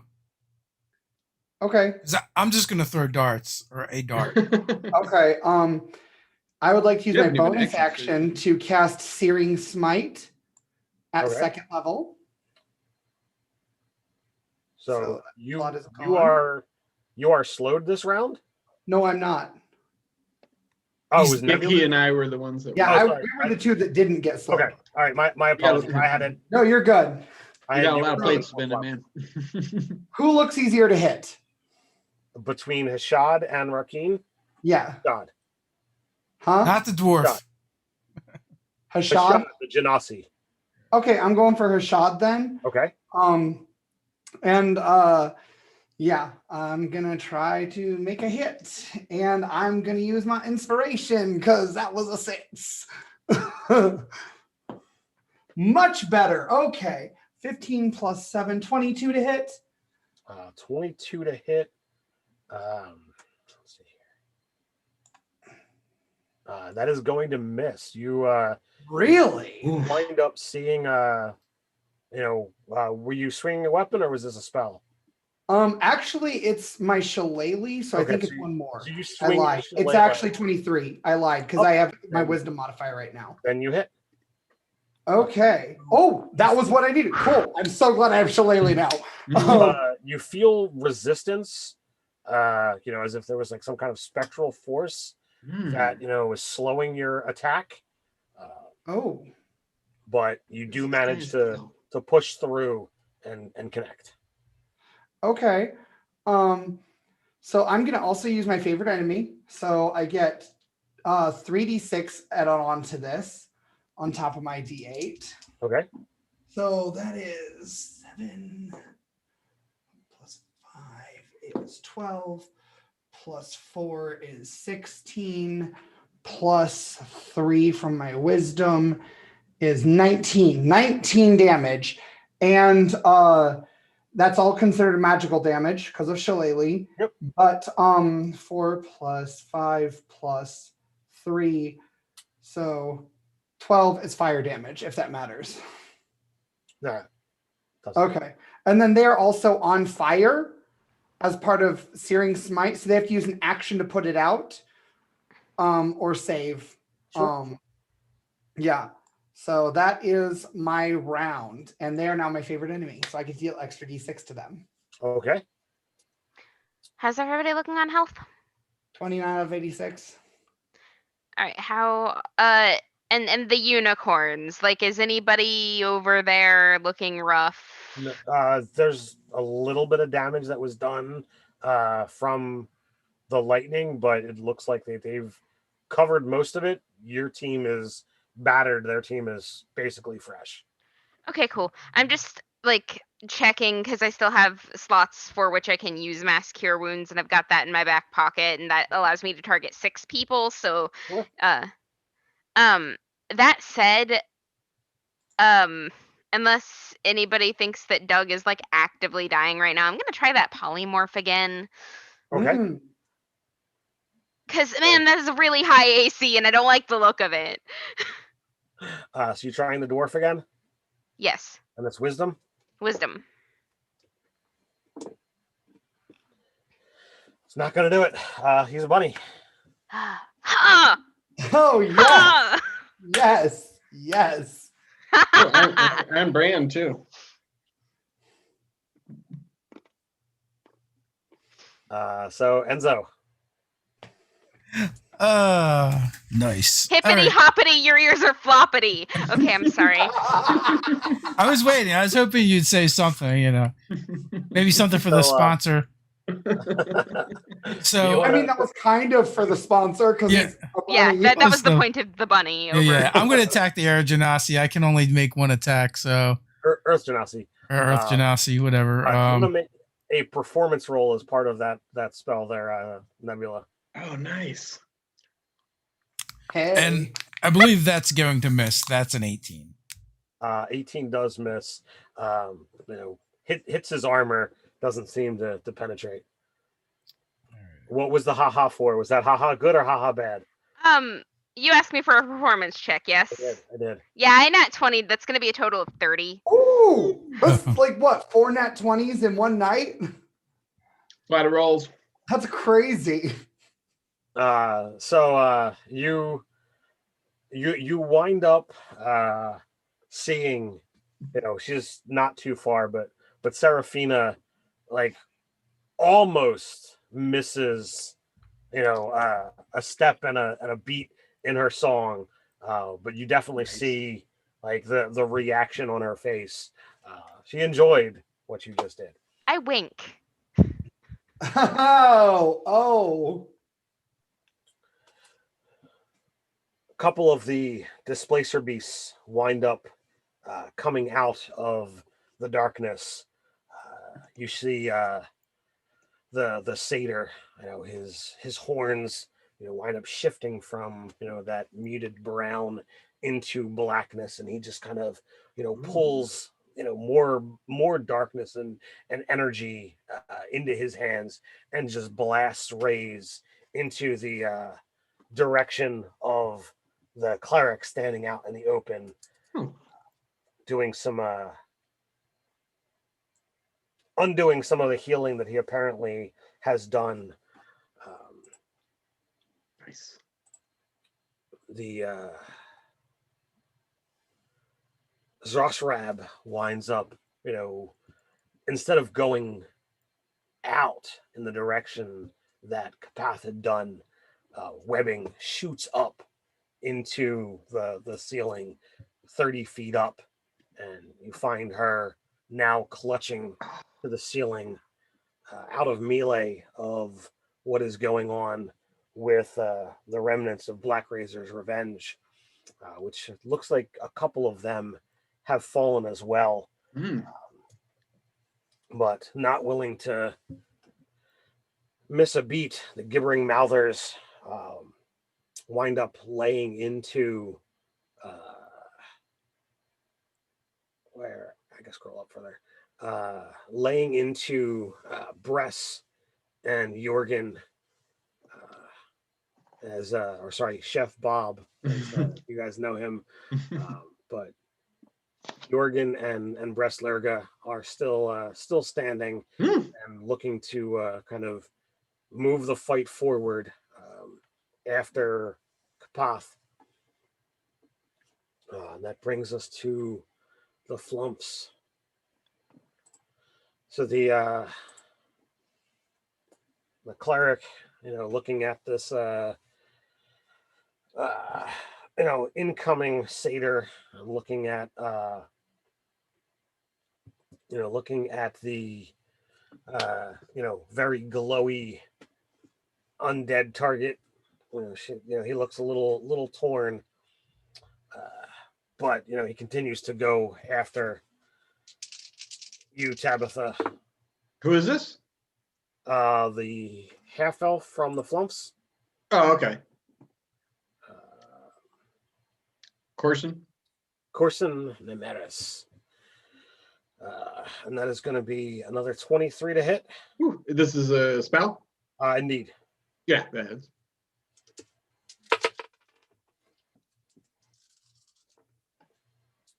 Not rolling quite as well this time. That is going to be 18 radiant damage. All right. Fluffy Bunny gets a new wisdom save, right? Hold on, let me check. I don't think so. Yeah, I don't think Yeah, it's concentration. Oh, okay, then never mind. Don't deal much with polymorph. You'll have to forgive me. It's the first time I've ever used it. That's why I had to look. Usually when I deal with polymorph, it's when the Thalkar used to use it all the time, so right. But I was a player in that game, not the DM. well, no, that's why I know it was no save. I've seen it used many times by the wild mage sorcerer who gets accidentally polymorphed. But that is going to be a 24 and a 19 on you, Burke, coming in from Hashad. Both of those will hit. Also of note, King Ziff in the chat wants to know if this encounter is for sale in the store. In the Nerdarchy store. It is not. But perhaps after this For campaign, a price, it could be. after the campaign is over, I could certainly do something. Let's see here. 2 strikes. Oh no, 2 strikes. Oh dear. Oh dear. On the plus side, he can only sneak attack with one of them. He's Hashad's a not fighter. sneak attacking at all. He's just hitting kind of heavily with a greatsword. It's the great sword dude. Yeah, right. King's a bunny. This is the Earth Genasi. Oh yeah, the one that doesn't like me. Wait, I was supposed to attack twice. Dang it, I forgot. Never mind. We're good. Keep going. I forgot I have extra attack. I know how to play things. I just don't act like it. You also so he hits twice for 18 damage a swing. Ow, I'm down. Does the first 18 bring you down? No. Okay. No, it took That's took good. both of them, but I'm now unconscious. Just It's okay, I got you covered. I don't think so. Yes, you wind up seeing that as Burke hits the ground. Burke, and because he's technically teammates with Burke, Hefty wind up exiting the arena. Oh. Yeah. Oh man, ouch. That's why I did aid. Y'all still have your temporary health. Have at it. I didn't realize that was the rubric we were going off of. That's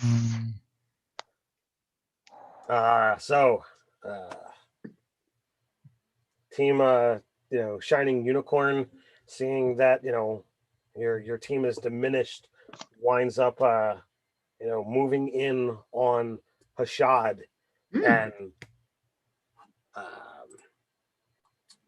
wind up seeing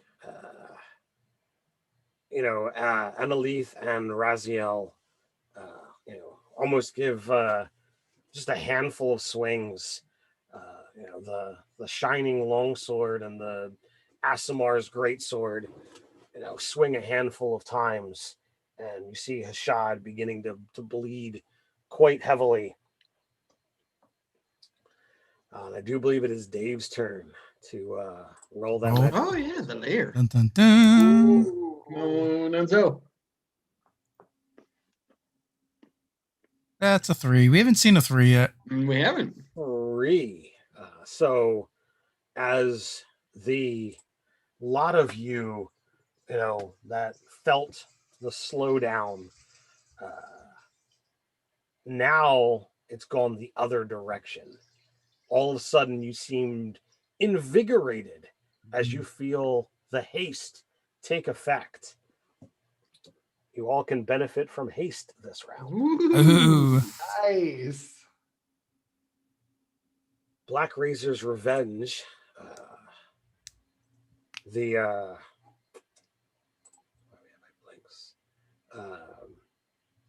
Jorgen begins to move forward and winds up bypassing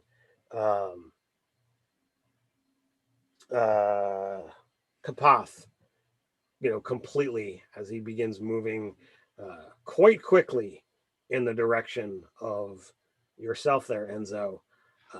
But Bress Lurga has no problems, as she takes her battle axe and lays into the shadow sorcerer. The satyr. He's not out of it, but he's definitely not looking good. But as Jorgen Flamefellow, rushes in, he comes in with his cleaver headed straight towards Enzo. Oh, kitchen First two swings, it looks like there's too much ferocity, and you were just preparing for this. You quickly you're able to move, but the one swing, it just completely strikes true.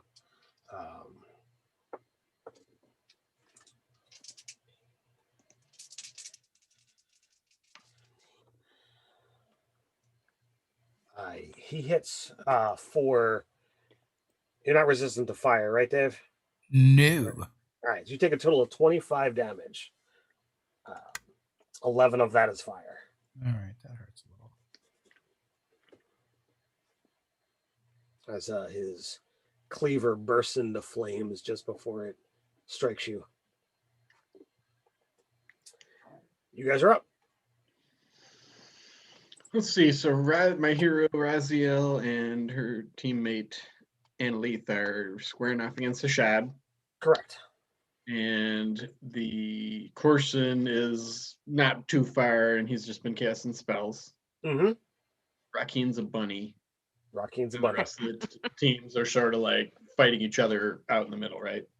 Except for Jorgen Flamefellow, who's with Enzo. has engaged in Enzo.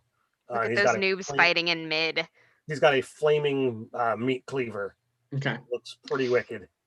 I am going to use my Man's Mighty Munitions ring to control my sword and have it try to get in there with Raziel and Annalith to hit Hashad. Sure. Absolutely. Okay, so let's see. And what does haste do? That just affects your AC and stuff. Not in your if you're making an attack, you can get an extra one as a right. Let's see. That's let's see, natural 18. So a dirty 20. Dirty 20 is going to miss. Wow. Okay. And then for my hasted action, I'll just try to attack him again with it. I would have. Let's see. Oh, that's a 21. 21 is going to miss. Okay. So then that's it. That was my action. With both strikes, it looks like it should land, but there is like a barrier of resistance. All right. So I'll equip. Yeah, sure. I guess if you're gonna have a magical protection, maybe you can. Like, fair. That's it. And then let's see. Move. Everybody's kind of. It's the warlock. I don't have magical protection. Yeah, that's it. I don't really have anywhere to move or anything else to do. I did my attacks. Enzo Nebula. Bonus action. So yep, that's it. All right. So how is health looking? I need to be like on the ball on that. Oh, 70 out of 95. So. Oh, you're I'm fine. good. On a scale of 1 to 86, I'm a 41. Although if you were to hit me 3 times, based on the last hit, not so much. Well, you could see that he hit really well. It was a very. Yeah, it was a crit. It was good. You just said he hit. You didn't say a number. What are you doing, Leo? What's your plan? Yeah, I was just gonna healing high five Tabitha at 3rd level. Oh, that works.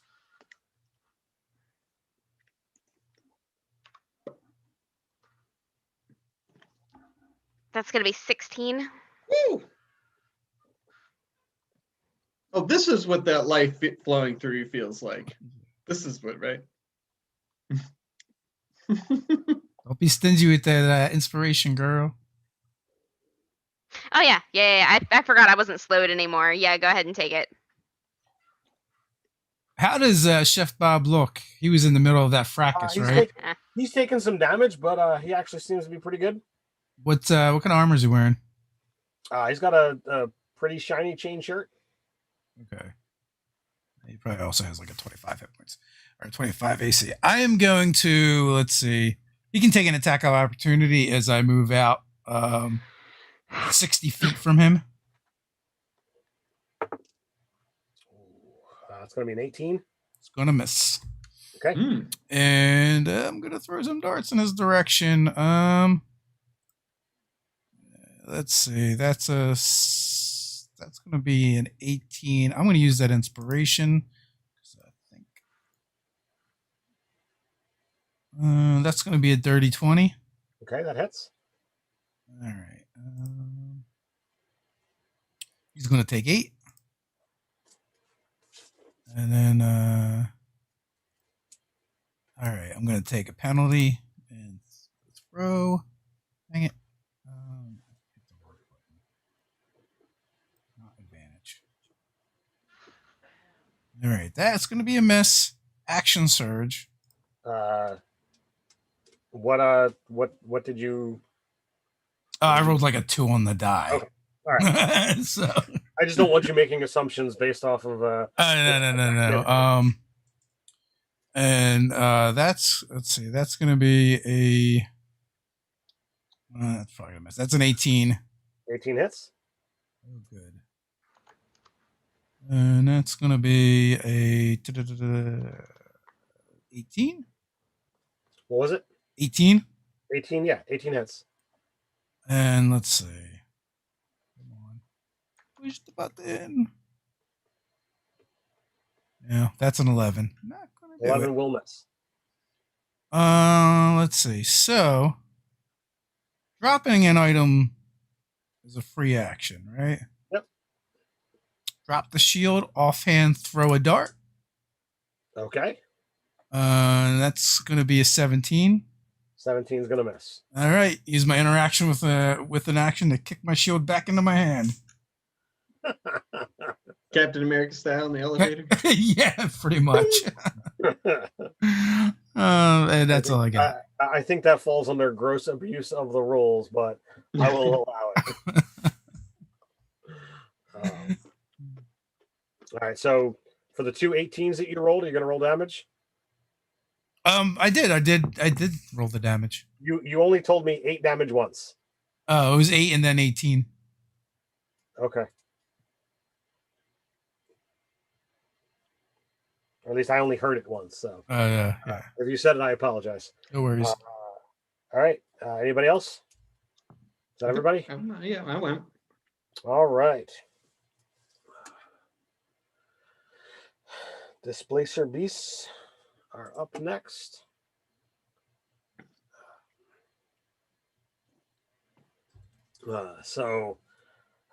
Kapath is dealing with, the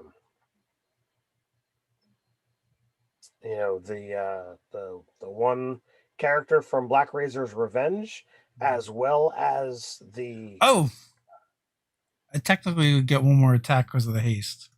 You did say you were done, and I It's moved true. on. Go ahead. Let's see. That's a 21. That will hit. Yay. And that is another 18. Another 18. Chef Bob goes down. Oh! Wow. Nemesis. Suck it, Chef Bob! I run over and teabag him. Get back. You already did your interact with an object. I don't even care about anything else that happens. We got Chef Bob. I'm good. You got bent. But you see Kapath,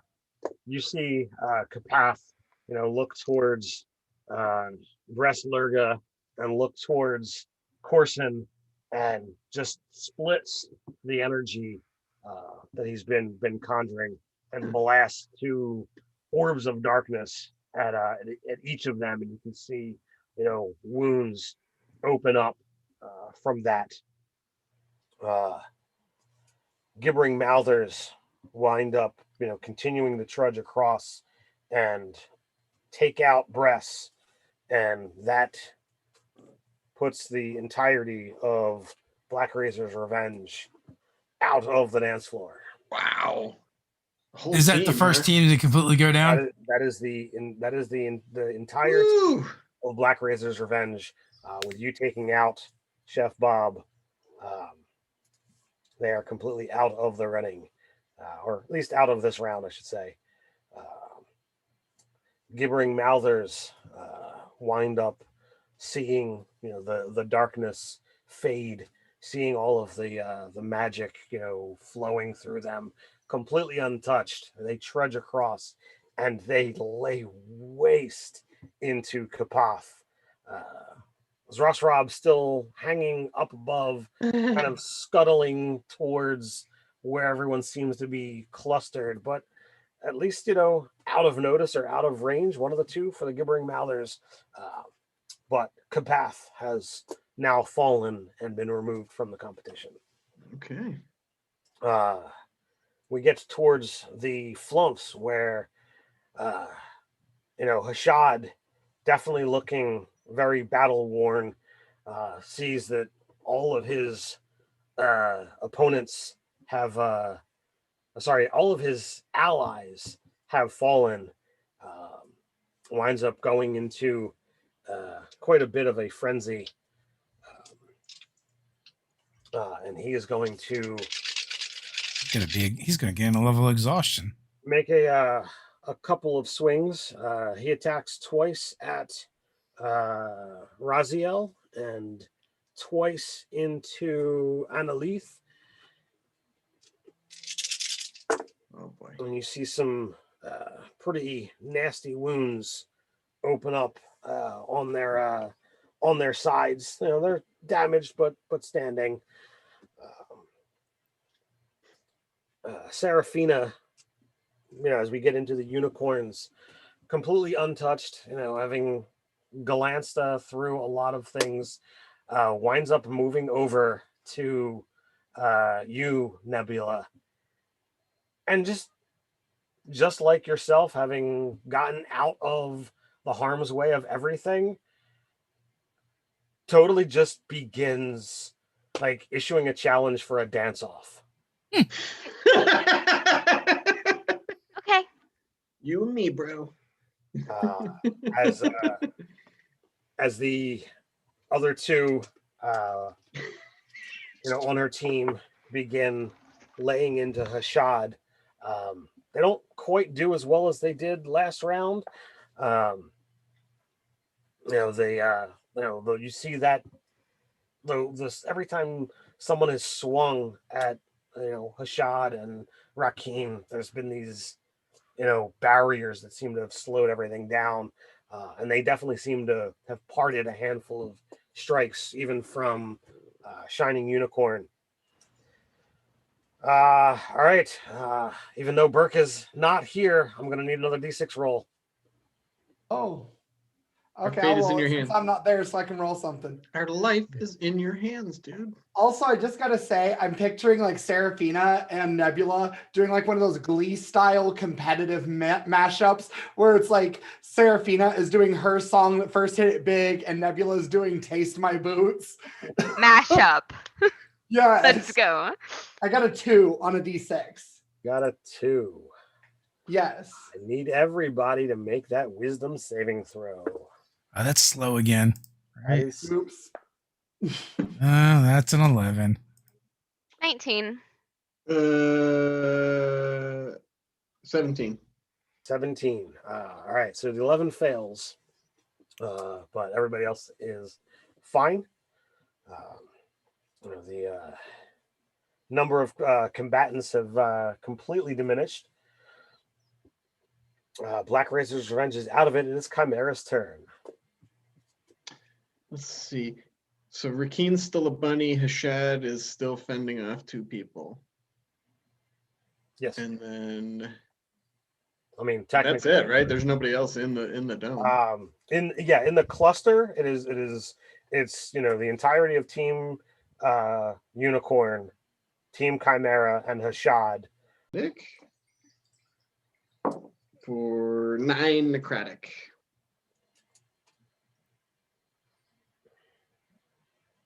Okay, he's looking pretty beat. Okay. And let's see, that was just an action. Can I do a bonus action? Can I?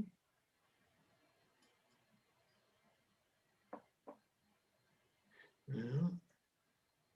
Hey, where has Rakin hopped off to? Is he still just in the mix? Has he like been trying to like bite people and stuff? He has not tried to bite anyone. He has actually kind of fled out of the effective area for the time being. I mean, afraid of he's getting got the stepped on. intellect of a bunny rabbit, so. Yeah, he fled for his own protection. Do I see him anywhere? You can make a perception check if you like. 18? 18. It looks that he is off, about 20 feet away, kind of huddled up against the wall where there's like less light. Okay. I just want to keep tabs on him. That's Sure. it. Okay. Nebula, Enzo, what are you guys doing? You want to go, Nebula? How is health? Where I was last time, so I'm okay. I'm totally fine. Okay. Well, my concentration slot is very taken. Well, are you gonna dance off with? Oh yeah, absolutely. Yeah, that's the thing that's happening. Let's go. Okay. So let's go ahead and roll some performance. Oh gosh, hold on. Zoom did the thing. No, that did not make it better. That made it worse. Okay, I fixed it. Here we go. Okay, 25. What is your charisma modifier? +6. +6. Wait. You have a 22 charisma. Not your Oh save. no, I'm looking at my saving throw. No. That was really dumb of me. I'm sorry. Hold on. Your charisma score. Yeah, it's +2. You only have a 16 charisma or a 14 charisma? Yeah, I only have a 14 charisma. I dump most of my points into intelligence. Wow. Okay. Look, okay, I have not been doing a lot of barding, and I have been doing a lot of hacking. Sure. I just that's totally shocking. So Seraphina matches you note for note, and she gets into a crescendo and gets the moves to time it perfectly. You definitely feel that she outclassed you there. That's okay, because Not- at this not by point, much. I am less doing this to fight her and more doing this because, like, honestly, it's fun. Like, we've been on the same side up until this point here, and we are distracting everybody else. Sure. So that's what do you got, Enzo? A 25 to hit. What is that? It's the air genasi that's left. The Genasi. That hits. 8 points of damage. 8 points of damage. He is holding on. Not looking, all that great.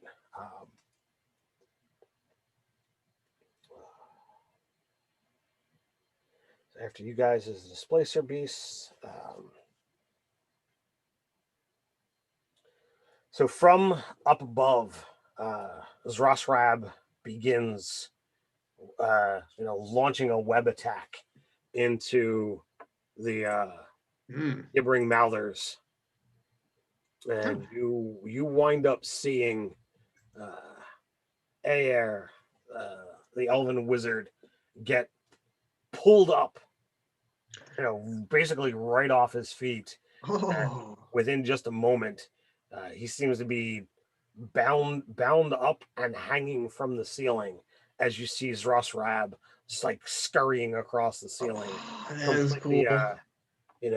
out of the way of where the gibbering mouthers would be looking for her. Oh wow. Gibbering mouthers, they go, and Ebroth, the halfling, winds up looking.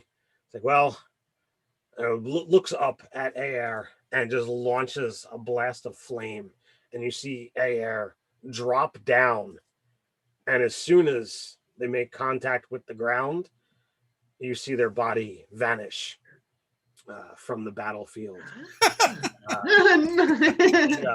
The gnome, Zedemeyer, winds up, growing plants, out of the ground and lash up at Zrosrab, but wind up missing. Memory, the Warforge, conjures a handful of bolts of energy that, strike at the spider folk dancing across the ceiling. While they hit and do some damage, her, she does not lose purchase with the ceiling and manages to continue on. Nice. They're burning through those spell slots. Good. Shauna swings into the the members of Shining Unicorn, and this time focuses fire on Annalith. Apparently does not like the taste of his shining longsword, and maybe it was because Seraphina was distracted by the her version of Battle Royale, or maybe she didn't care, but Annalith drops to the ground and disappears from the battlefield. Raziel, not liking this, returns in kind, and the last of Team Flumps falls to the ground, and Hashad leaves the battlefield. Burke, go ahead and roll me another d6. 1. 1. Ooh, we haven't had a Ooh, I one haven't yet. seen that. All right. Ominous. So this is interesting. I had not foreseen this when I wrote out this lair action. Oh. So the ground erupts.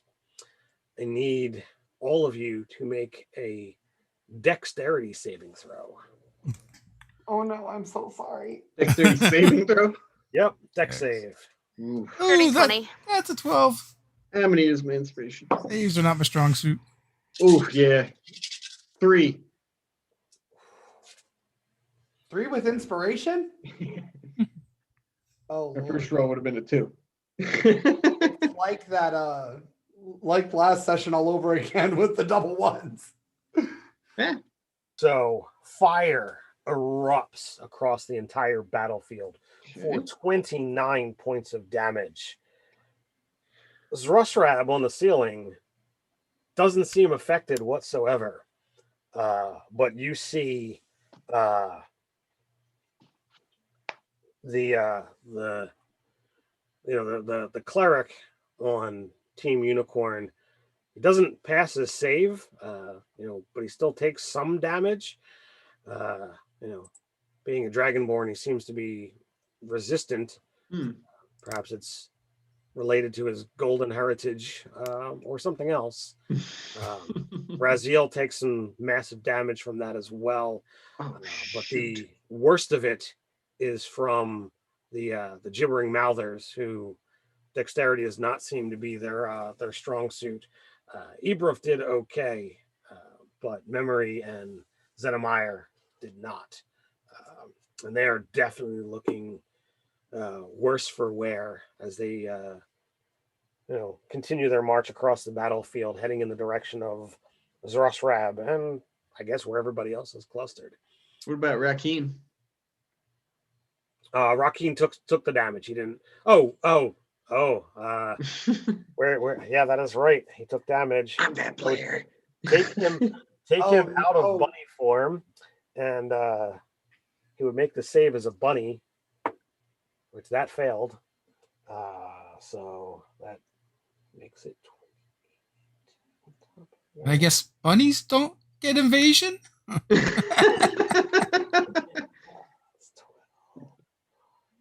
Yeah, isn't it technically you have to be a druid to retain your features? Yeah, he wouldn't. Go with it. Well, you would power. retain your mentals, but I don't think you retain your features. Yeah. No, druid does. Druid does. Yeah, But but if he it's just got polymorphed. Polymorphed, I don't think you do. Yeah, Polymorph, you don't keep anything. You are that thing. So okay. Well, apparently the Flumps are back in with Rakeen back in the mix. Damn. That was the lair action, so we're up to Chimera. We got Rakeen. Raziel. Who's left? So you have Zrosrab on the ceiling. Okay. You have Rakeen, 40 feet away against the wall. I'm gonna go at Rakeem. Standing up. You have from Gibbering Mouthers, you have Memory, Ebruf, and Zettermeyer. Oh, they're all up. Okay. So they're all heavily damaged. Okay. So a 15 and a 17, so they're gonna miss him. Bonus action, I will second wind, and I will get back 19. Wow. Ooh. I at this point I've used everything I've got. Did you action search? Yeah. Oh, I didn't. He Yeah. did throw I was his like, around. man.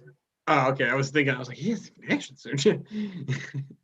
Yeah, I've done it all. I have no boxes left to check. Oh no. I'm gonna try to chill touch Rakeen. If you're done. I am done. That's it. Ooh, 25. Hits. All right, this is necrotic damage. Oh, let's see. Plus he's hexed. So that is 22 necrotic damage. Ooh, nice. He definitely does not like that.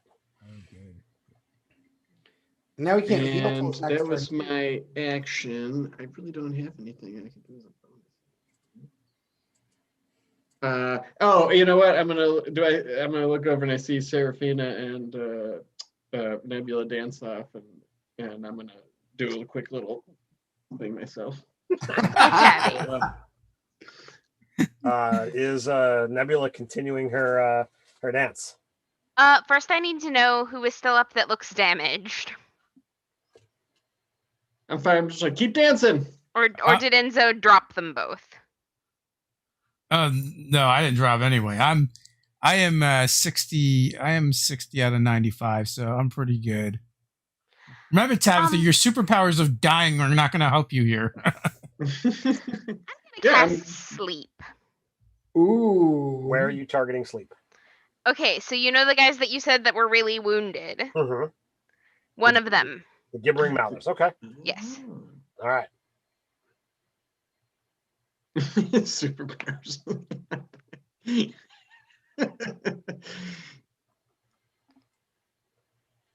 Okay.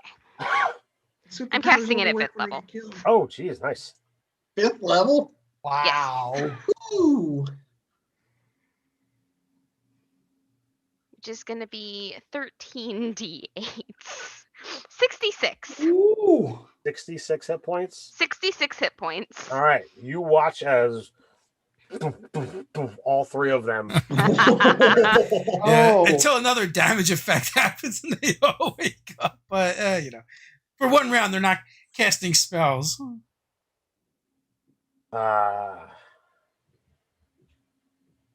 So is that everybody? Yep. Yep. All right. Give her displacer beasts. Zrosrab.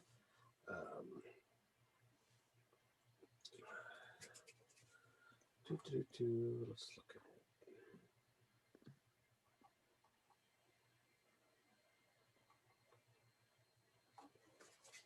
Winds up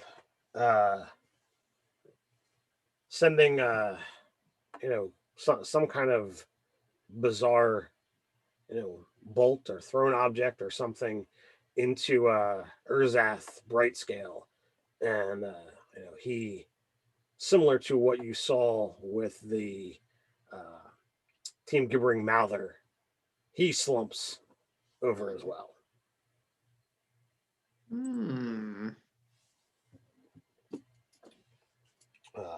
Gibbering Mouthers are all unconscious. Team Shining Unicorn.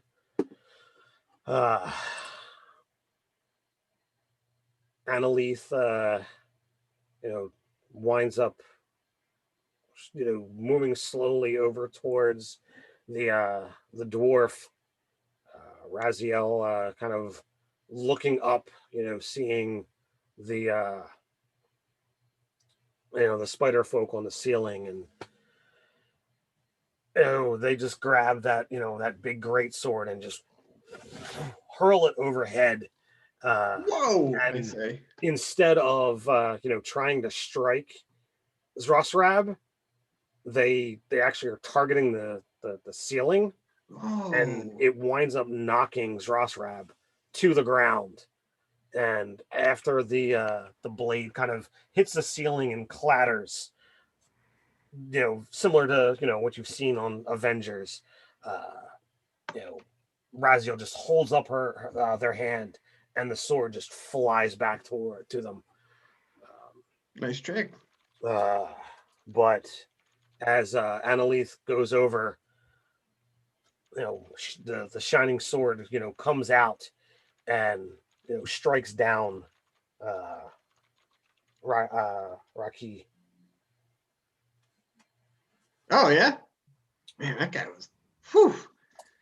He was a tough son of a gun. Yeah, it was designed that way. Yeah. So that was Hey, Unicorn. he's done. He's gone. That's great.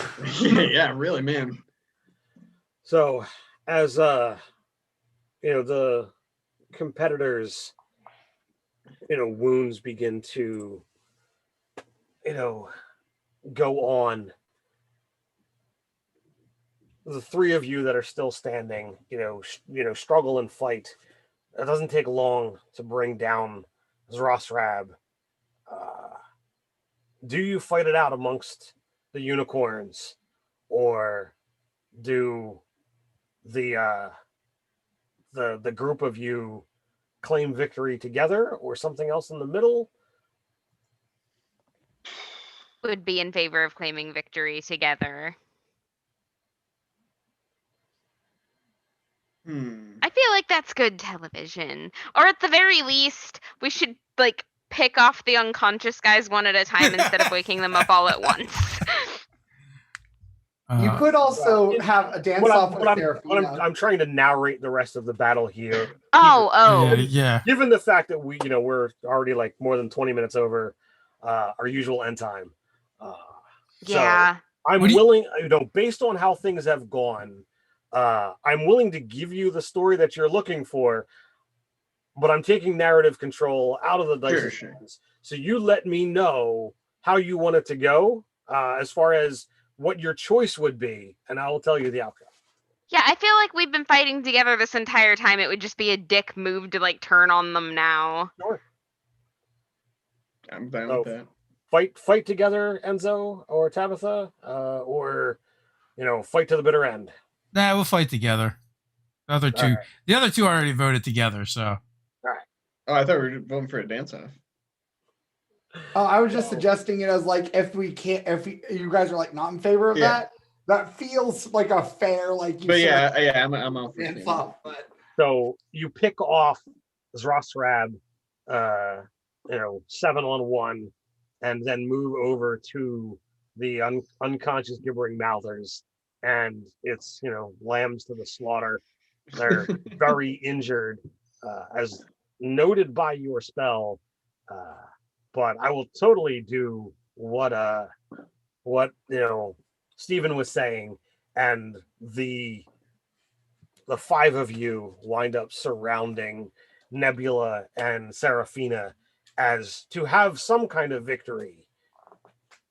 Total performance off, dance off, sing off style. So we're going to determine the actual competition victor with a roll of the die. Yes. 18. 21. Yeah, I figured. So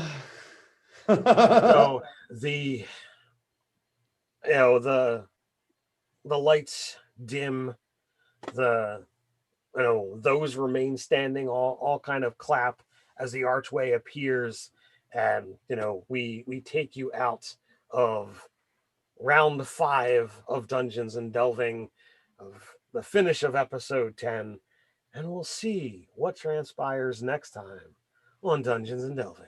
Woo! Yeah. Which is going to be in 2 weeks. If you guys missed the beginning, I'm not going to be available next week, so we will pick up in 2 weeks' time as we get into the final leg of this little mysterious competition adventure.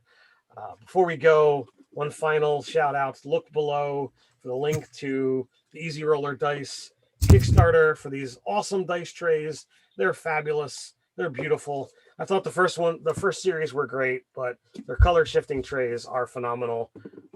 Dave and I both have got, a preview copy to be able to show off and say how amazing they are. They're not a sponsor of this particular game, but their stuff is awesome. We love it. You can join us back again, for the Monday to Friday live chat with Dave. You can come back Friday night, where you'll be able to join Robin and myself for episode 3 of Untraditionally Arcane, along with some other cast of amazing players. So you know the drill. Do all the things that make YouTube happy. And until next time, Stay stay nerdy. Stay nerdy.